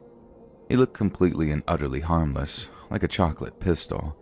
He looks like he'd melt at the first sign of trouble. But as I found out later that night, looks can be dangerously deceiving. So, after the little confrontation at the table, Lima and I laugh it off, then carry on with our night. Now Lima can see over my shoulder and therefore also see the creepy guy, but all I can see in front of me is her and one of the cafe's walls, so I have to rely on her to let me know if the guy is still there. I honestly expected him to just leave after such a confrontation. Everyone in the cafe was watching. It was pretty mortifying, but he didn't. He stayed put and continued to make eyes at Lima, which, to her credit, she just ignored. But then when it came to me walking her home, he gets up and pays his bill too. Then yup, you guessed it. I look over my shoulder, and as we're passing through Chinatown, and guess who I see? Tiny Mr. Stare-Out, still keeping up the intimidation game by staring out from under his brow, obviously too drunk to realize he looked far more comical than scary. Don't get me wrong, I wasn't exactly scared at that point, but we were being followed. It made for something of a tense situation, but nothing I thought I couldn't handle. As we approached her apartment block, I asked Lima if she was comfortable going inside while the guy could see where she lived. She admitted to being uncomfortable about it, but the block had like 50 to 60 flats in it, and unless he got in the door behind her, there was little chance of him working out which unit she lived in. But as it turned out, Lena was way more concerned about me and actually invited me inside for a nightcap. I didn't assume that I was getting lucky, but I wasn't about to turn her down. So I went inside for a cup of this weird ginger tea, in the comfort that our little stalker friend would soon get bored and wander off. I was in her flat for no less than an hour, and by that time, each of us was confident that our new friend had departed. We even checked out of her bathroom window, which looked down into the street, and he was nowhere to be seen. So I thanked her for a good night. We had a little smooch, and I started my walk home with that lighter-than-air feeling you get after a successful date. It's around that time that I start thinking something along the lines of, God, imagine if that loser was somehow still following me, which prompts me to look over my shoulder. Lo and behold, there's a single figure following me, maybe 50 or 60 meters behind, with a remarkably similar silhouette to the lad who tried following us. I have to admit to being in a state of disbelief for a moment as I stopped and studied the figure as they approached. Then, after passing under a streetlight, I got a clear look at the person. It was him. "You gotta be screwing with me, mate," I said out loud, and immediately they stopped. I knew it was him, so him playing at being a statue didn't make a blind bit of difference. I just told him to keep his distance and there'd be no problems, then just carried on with the 20-minute walk back to my place. Every so often I'm checking over my shoulder and this lad is still behind me. Granted, he's some way away, but he's definitely following me, and the closer we get to my apartment, the more it becomes obvious that he's making a considerable effort to close the distance. Now, unlike Lima, the apartment I lived in was just one of two in this big old Edwardian. I have the top floors, while the other tenant had the ground floor and the basement, complete with his entrance. So, if this lad sees what door I go into, he's got my flat. He doesn't have to guess which one of the 60 I'm in. He knows where I live. Obviously, I'm not in the least bit comfortable with that, so I decide on a little show of force to deter my new follower. I turn around and just march right at him. Then, when I'm within about spitting distance, I gave him what for about being a creep and a loser, promising I'll kick his head in if he carries on following me. It seemed to have the desired effect as he started walking off in the complete opposite direction. It was really strange, but I carry on walking, checking over my shoulder one more time, and he's gone. Problem solved, right? Well, not quite. About a minute or two goes by and I reach the entrance to a fairly small park. My flat is literally just on the other side of it, so I'm in this blissful ignorance of thinking that not only had I scared the creepy guy off, but that I was so close to home that nothing could possibly hurt me now. I mean, I was on home base, right in my big old backyard. Besides, I'd had a great night. I had drinks with this gorgeous anesthesiologist, definitely securing myself a second date in the process, and I had myself a little tough guy moment with that absolute bam. Everything flashed bright for a second, and I felt my knees just buckling under me, almost as if though my brain had switched off power to them. I honestly don't know if I was knocked out for a second or two, but I do know that the next thing I can feel is this sharp, hot pain in the back left side of my head. I knew that I'd been hit by something, I just didn't know what or by who. I was so dazed that it didn't even occur to me that it could have been him. I honestly thought I was just being mugged or something, in which case it wouldn't have been my first rodeo. I'd been mugged at knife point in London back when I was a student, and I needed to just keep my mouth shut, hand over the valuables, and get away with nothing but damaged pride and a lump on my head.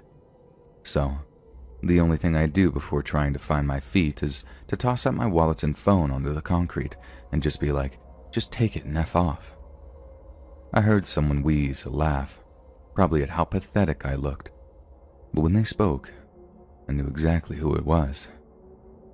I thought you were going to kick my head in. Now look at you.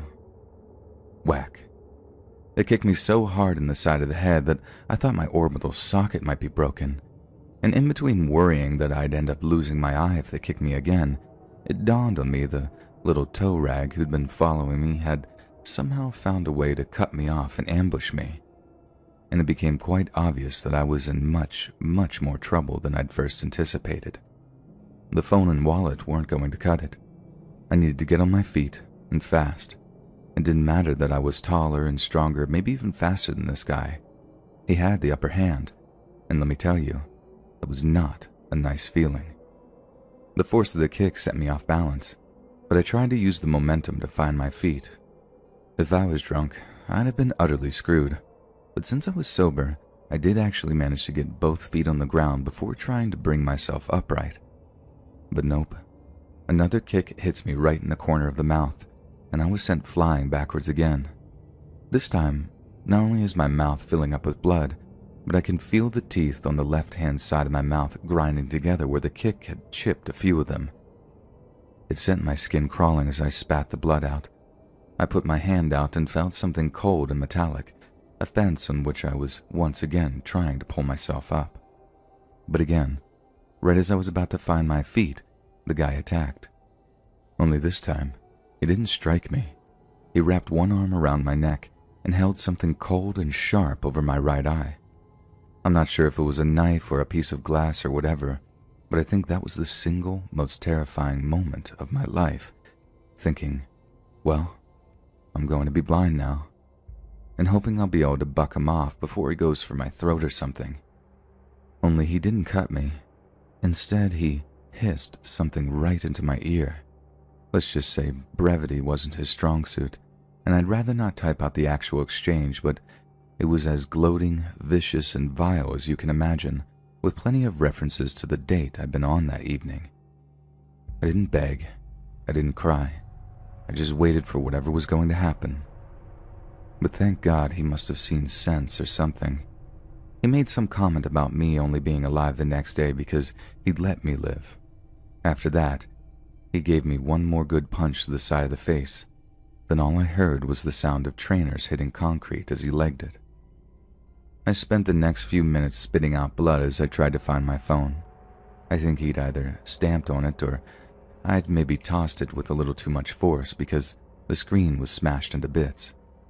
But again, a little bit of divine intervention meant it worked just enough for me to hammer out a 999 call, after which I dragged myself to the park's gates and sat there waiting for the ambulance to turn up. Aside from a bit of concussion, a lot of swelling, and some chipped teeth, I was pretty much all right.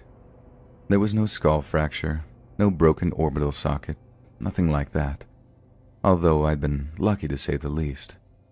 The doctor said the first wound on the back of my head looked like it had come from a brick or a large rock, and if he'd hit me any harder with it in that particular spot, there's a good chance he'd have just killed me with his first strike. And that was the really scary bit, thinking that all the kicks and punches and threats that came after were like a weird blessing.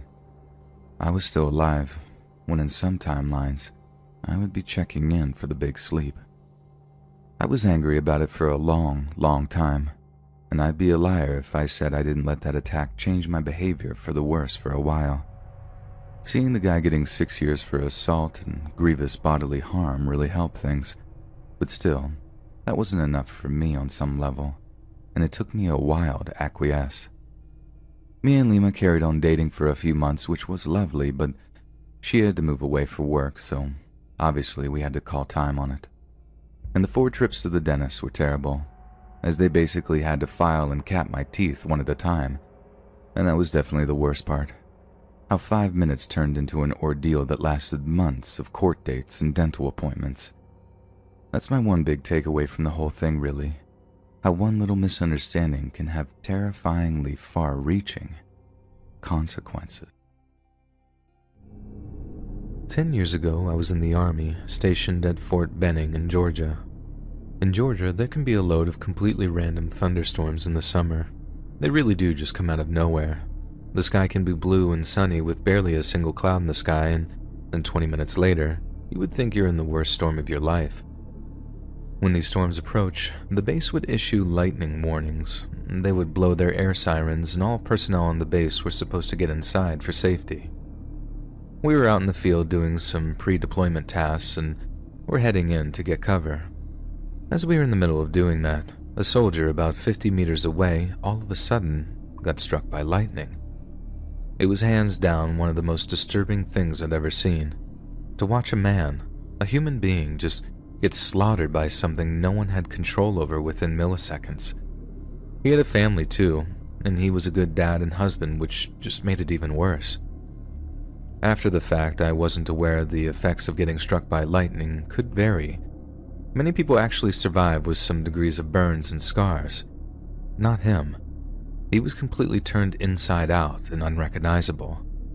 Even though we knew who he was, obviously they still had to identify the body via dental records. That's just how torn apart he was. Speaking of spontaneity, people also need to be more concerned with lake trips and vacations. It's not as wonderful as commercials and advertisements make them out to be.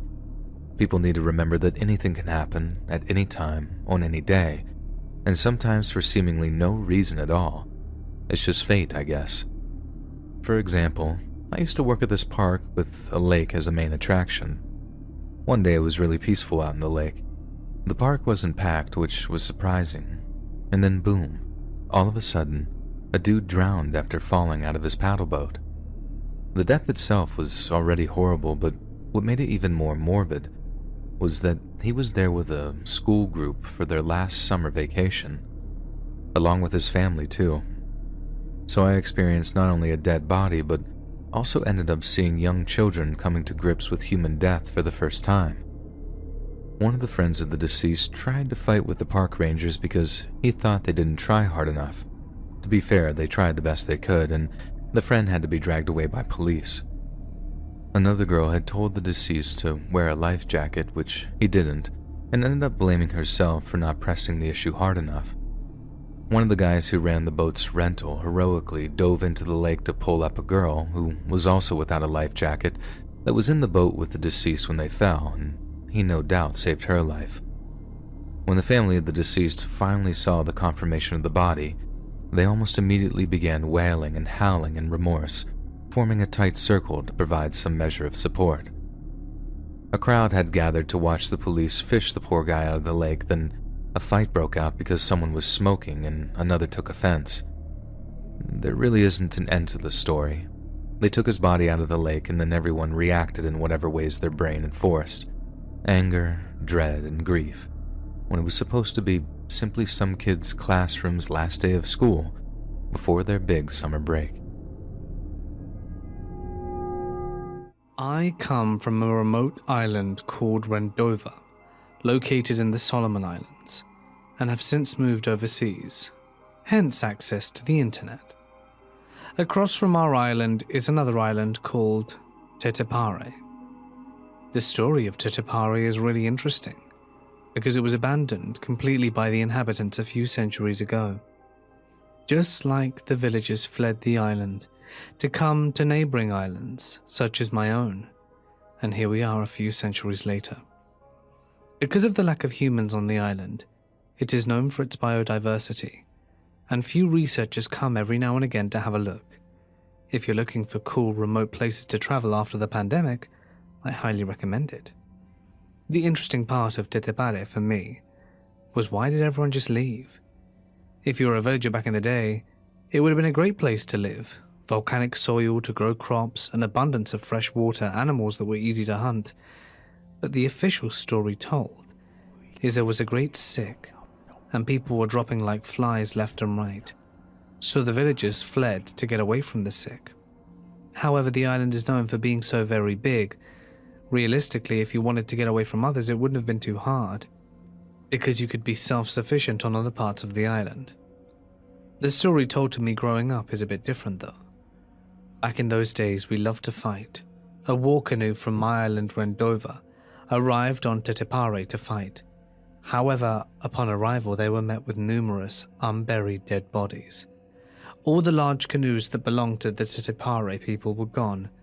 To leave so hastily and not even bury your dead was a really weird thing, because it was back in the days where they first thought that spirits had done this to these people. However, the people from Rendova decided to set up villages against their better judgment.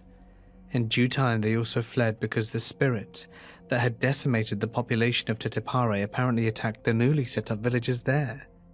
Ever since, the island has continued to remain uninhabited, except for a few of the eco-lodges that tourists come and visit now and again.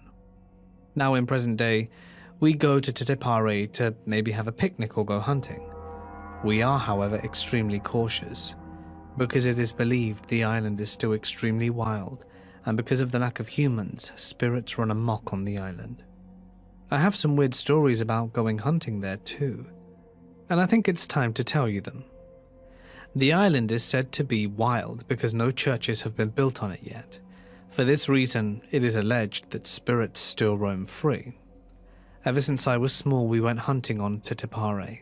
They have an issue with wild boars destroying their natural habitat, so hunting is encouraged, and as a result of chasing boars around the island, I have a pretty good knowledge of knowing where things are. A few years ago when I was younger, while we were hunting, we decided to go visit our other relatives at the Eco Lodge. Recommend visiting if you want a unique experience. There was a researcher who wanted to have a look at unique flora and fauna, and since I was the only one who spoke English somewhat fluently, I volunteered to take him. We explored the island quite extensively. The thing is, we know that when we're hunting, we don't go deep into the rainforest, because you may not come out. Simply because of its density, but also because there have been stories of other things. Anyway, I was taking this researcher around and he had a navigational piece of equipment. He was using it to see where we were going. The day was coming to an end, and I wanted to return to the Eco Lodge because I didn't want to be camping in the middle of the night without shelter. The way we normally do things is come back out of the rainforest towards the coast, and from there, walk to wherever we need to go, because we don't want to get lost in the rainforest. I knew where we were, and I knew the way to the coast, and told the researcher, let's get going this way. This is where things get weird. His device was saying the coast was the completely different direction from where I knew the direction to the coast was. Now, I've heard stories when people go hunting about losing their minds and going straight into the rainforest and never coming back out. At that point, I had to question my own brain, because what his device was saying was completely different to what I knew. But I knew in that moment that it may be his device playing up, and I didn't want to take the risk of disappearing into the rainforest because of it. I had walked this forest thousands of times, so decided to trust my gut. I told the researcher I thought his device was incorrect. He did not like the sound of that at all and tried to argue with me, saying that I was wrong. I knew something was wrong, and so I didn't want to spend my time arguing and wanted to get out of their area ASAP. So I basically told him, I'm going the way I know to get to the coast. You can follow your device if you want, but I'm not following you because you're wrong. We may die. Long story short, I followed the direction I knew, and lo and behold, we made it to the coast. Thing is, if we'd have followed his device, we would have ended up in the densest part of the island where people are known to have gone missing. When we made it back to the eco lodge, he apologized and checked his device to see if it was broken. But lo and behold, turns out it was working perfectly again. This took place around 12 years ago, and after listening to so many stories, I figured I'd finally share my own. This happened to me when I was around 12, and actually had to get my brother to help recount it, as I was scared, so scared, when it happened. I was about 12, like I said, and my brother was 26 at the time. He had been serving in the US Army for several years when this happened, and was deploying to the Middle East on his second deployment, if I remember correctly. Also of note is that he is a Green Beret, and had recently, 3 or 4 months prior to this trip, completed the Army's Special Forces qualification course, Robin Sage and all of that, and by then was an active duty SF Engineer Sergeant. Definitely not someone you'd want to mess around with. Given that we both grew up with a passion for the outdoors, he thought it would be nice to take me on a backpacking trip in northern Alabama, the Sipsey Wilderness, for those familiar with the area, before he left for 9 months. The trip had gone smoothly, up until the third night we were both camping out. At around 8 p.m, we had our camp set up, sitting by the fire talking about typical boy stuff, guns, girls. For some reference, our spot was about 50 yards from a large stream, and about 50 yards downhill adjacent to the large path. Our camp, the stream, and the path formed a triangle of sorts. This was summertime in Alabama, so it wasn't quite dark yet, when 2 guys, who looked to be in their late 20s, wandered up and asked if we had seen any hogs while we were hiking around. Given that this is rural Alabama, we actually had seen some farther into the wilderness area and told them so. Even though they were relatively polite, my brother called them good old boys, I got a seriously creepy vibe from them. Dirty clothes, greasy hair, scraggly facial hair, etc. I think they probably looked like they belonged in the movie Deliverance. They kinda hung out for a few minutes, maybe a little longer than they should have, looking around, asking us questions like how long we'd been out there, how long we were staying up, and what to me appeared like them sizing us up. They then abruptly said goodbye and walked away. I didn't necessarily feel threatened by them, and I know for sure my brother didn't, but I still felt uneasy about the whole thing. Fast forward 3 or 4 hours, my brother and I had gone to sleep and were nestled in our tent when I woke to the sound of multiple dogs barking. I've always been a heavy sleeper, and they sounded like they were only 100 yards away. My heart immediately started pounding, and I kicked my brother through the sleeping bag and asked if he was awake and heard the dogs. He responded, I'm awake. They've been getting closer for the past hour or so. Just lay still and don't make any sounds. Needless to say, 12-year-old me was about to crap my pants. We would also hear sporadic shouts from several different sources, but neither came any closer. A few minutes later, my brother whispered, they're just hunting for hogs. They use dogs to pin them down, and then later shoot them. This gave me some relief, but not much. Somehow I managed to fall back asleep. The fact that they were doing this at night was a huge red flag, my brother later told me. But I think he was just trying to keep me calm. Fast forward what was probably another 3 hours or so. It was 2 a.m. I had managed to sleep pretty well, after first hearing the hog hunters when I woke up to my brother squeezing my shoulder firmly saying, "Wake up, put your shoes on, and follow me quick. Be as quiet as you can." My heart immediately went back to racing, because I heard the dogs and voices in the distance, farther away than before, but still distinct. Not asking any questions, I did as he said, and as soon as we were out of the tent, he told me to get on his back. This was a breeze for him after rucking with God knows how much weight in the army.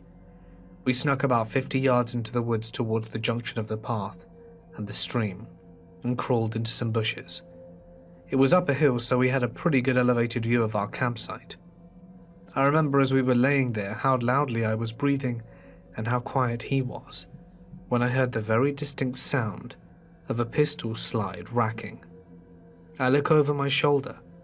My brother had his pistol, an HK USP that he gave to me a few years after this story, and was watching the campsite and surrounding area. I started to whisper to him when he put his hand over my mouth and pointed at the campsite.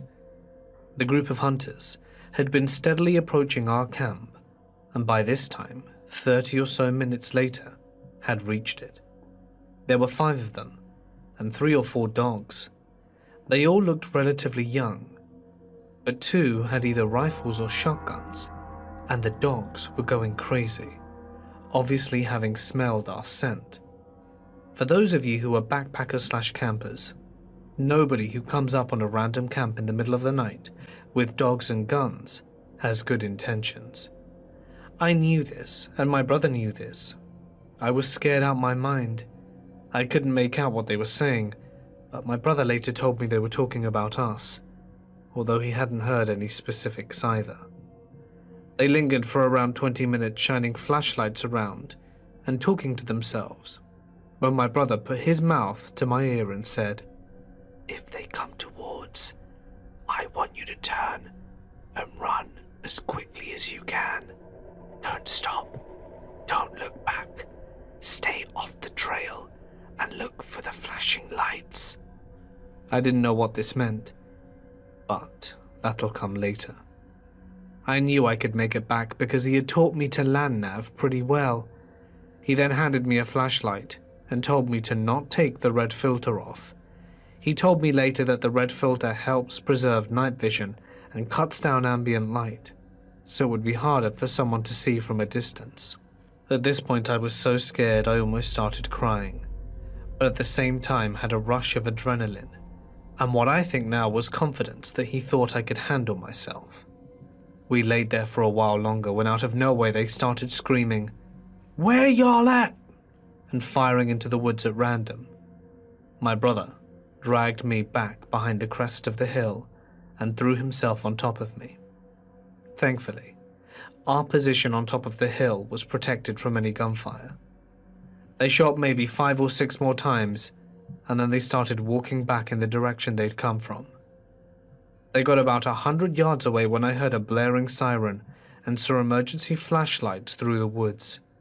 Turns out, my brother had called the Forest Service office on a satellite phone my family has for emergencies while I was asleep, and they had sent out Forest Service officers and game wardens to our area of the wilderness. The Sipsey Wilderness is about 25,000 acres in size, so it took them a while to get there on the dirt roads. When we saw the game truck, my brother signaled them with the light and pointed them in the direction the hunters had gone, and the guy sped off, shining his spotlight through the woods. As soon as they were all gone, we went back to our camp, packed up our stuff, and waited by the path for the game warden to come back, who then gave us a ride in his truck bed to the main staging area. On the drive back, my brother told me how brave I had been, and that we would talk about it with our parents the next day if I wanted to. I asked him not to do that, because I thought they would never let me camp again. Creepy rednecks in the woods? Let's not meet again, or you might get shot next time. For follow-up, we never got any definitive information on what happened to the rednecks we encountered, I have many friends who have gone out to the Sipsey area and had a great time with no creepy stuff happening. However, it is truly a wilderness area, and law enforcement response, if you can even reach them, would be slow. I was lucky that my brother was there and reacted so quickly, otherwise who knows what could have happened. We also got lucky that whatever their intentions were, they either reconsidered or lost interest. I will note that when they left our campsite, the game warden showed up pretty soon after, but I didn't see what the guys and their dogs did. If I remember correctly, they headed in a direction parallel to the stream, away from the trail, inaccessible to any kind of vehicle. Maybe the warden continued on and took another trail to try and cut them off. We waited around a half hour for him to come back, and he said there were other officers on the lookout. There are only so many paths that you could take a truck or quad bike down, so any thorough search effort would have to have been done on foot. In any case, let's never meet again. I've lived and worked here in Portland, Maine, and every spring we get biblical levels of rain. It's a huge pain in the butt, but it's something you just learn to live with after a while. You invest in a good umbrella and a waterproof coat and just muddle on like a good Mainer does. Although if some of you Californians saw the kind of weather we endure, you'd be more than likely to call us maniacs as opposed to Mainers. As I said, for the most part, the rain is nothing but a minor irritation, a price we pay for the magnificent falls that are enjoyed by leaf peepers from all over the country. But as I found out one dark and rainy night, the climate in this area of the country can sometimes make it straight up dangerous to live here. So picture the scene. It's raining cats and dogs. I'm walking back to the apartment in an older part of town and it's full dark. One of the streets on my regular route has been around since the early 1800s and is still lined with cobblestones, while the sidewalks are these big, flat, slate-like slabs that can get super slippery in the spring and fall. I'm pretty sure it's because of a special kind of algae or moss that grows on them, making them really slimy, but I'm not a biologist, so don't quote me on that. All I know is it can be like a freaking ice rink at certain times of the year, but on one occasion it was more of a death trap than an ice rink. I'd already gotten an idea of how slippery it was as I was walking, but as I got a text that I assumed was from my boss, hopefully regarding the raise I've been probing for, the light from my phone must have thrown my vision off and, in turn, my footing. Because one minute I'm just walking along minding my own business, and then next, I'm lying on the sidewalk with the wind knocked out of me, as the ground beneath me just up and disappeared or something. The first thought that registers through my brain is all sorts of expletives that I can't repeat here, and as I try to find my feet again. Only I can't. My left foot just doesn't seem to do what I want it to, and when I look, it's flopping around in this way that makes my stomach churn. That's when the pain starts to throb through my leg, and in seconds, it's like my entire body is just racked with agony. Every time I move, this shooting pain just zaps up my calf and thigh, and I begin to realize I've suffered either a serious break or a very serious sprain. Any other time, I'd have just called 911 there and then, but my phone must have slipped out of my hands as I fell, and when I looked around for it, it was nowhere to be seen. I started thinking it might have slipped off the sidewalk or something, but right as I'm about to look, something else grabs my attention. A sewer drain, just off the sidewalk. One of those metal grid kinds, not a culvert, and it hits me that my phone might have actually clattered down into the sewer as I fell. It was a horrendous stroke of misfortune, but I figured it couldn't be long until a passerby stumbled across me so I could get the help I needed. But as I'm looking around, getting increasingly soaked by the relentless New England deluge, I realize there's not a soul on the streets. You get accustomed to Maine rain, that's a given, but you still avoid going out in the worst of it. It occurs to me that if I'm actually wanting any help, I might actually have to call out for it, or even scream for it. So there I was, forced to actually scream for help, and as weird and prudish as it sounds, I don't know what was worse, the pain, or the sheer embarrassment that I'd fallen and couldn't get up. I give 3 solid blasts of "Can anyone hear me? Help, I'm hurt real bad," but no one seems to respond. Like I can see lights on in windows of apartment buildings mere yards away, so I knew, well, people could hear me. They just chose not to help. It was pretty crushing thinking that people actually knew I was there, but didn't lift a freaking finger to help. But I guess that's life in big cities these days. People are terrible. Assume everything is fake or a scam or whatever. It is what it is. Anyways, a few minutes go by and it slowly becomes apparent that no one is coming to help, and that if I want to actually make any progress in getting to the emergency room, I might actually have to drag myself along the wet sidewalk until I find someone compassionate enough to actually help me. But just before I'm forced to undergo such an indignity, I suddenly see the silhouette of a person appear in a streetlight, and I start calling out to my shadowy potential savior. Now, you'd think if you saw a girl lying in the street calling out for help with obvious pain in her voice, you'd at least change your pace to get over to her a little faster. But this guy seems to notice me, stop for a second, and then just carried on walking over to me at the same speed, without saying a word. It was a weird feeling having that overwhelming relief turn into absolute dread in just a few moments. The person approaching me wasn't giving off any of the compassionate, helpful vibes that I expected. In fact, they were giving off quite the opposite. They didn't say a thing in response when I was all like, Sir, I think I've broken my ankle. Can you please call 911? Just stayed completely silent. Seconds later, I'm looking up at this guy, rain splashing my eyes, and with his hood up I can barely make out any of his facial features. What happened to you? He asked, seemingly barely concerned at all. It was also like he hadn't been paying any attention at all when I actually told him what the issue was. Like, at the risk of sounding ungrateful, I totally spelled it out for this guy, and to have him reply with, "Huh, what?" was as frustrating as it was unnerving. I tell him all over again, but skip the backstory in favor of just begging him to call 911. He barely moves, or rather he made 0 attempts to get his cell phone out to make the call. Instead, he just towers over me, silently staring at me like I was some kind of animal curiosity. I dropped my phone. Can you see it anywhere? I remember asking him. At that moment, he did actually start looking around for it, which momentarily restored a little of my hope that he actually wanted to help. But in hindsight, I don't think he'd have handed it over if he'd found it. Because his next move, one which I mistook for him trying to help me up, was to basically start patting me down for valuables before he just went and grabbed my purse off me. I was stunned to silence as he rifled through its contents, helping himself to a few loose bills. I couldn't believe anyone could be so callous, even in a big city like Portland.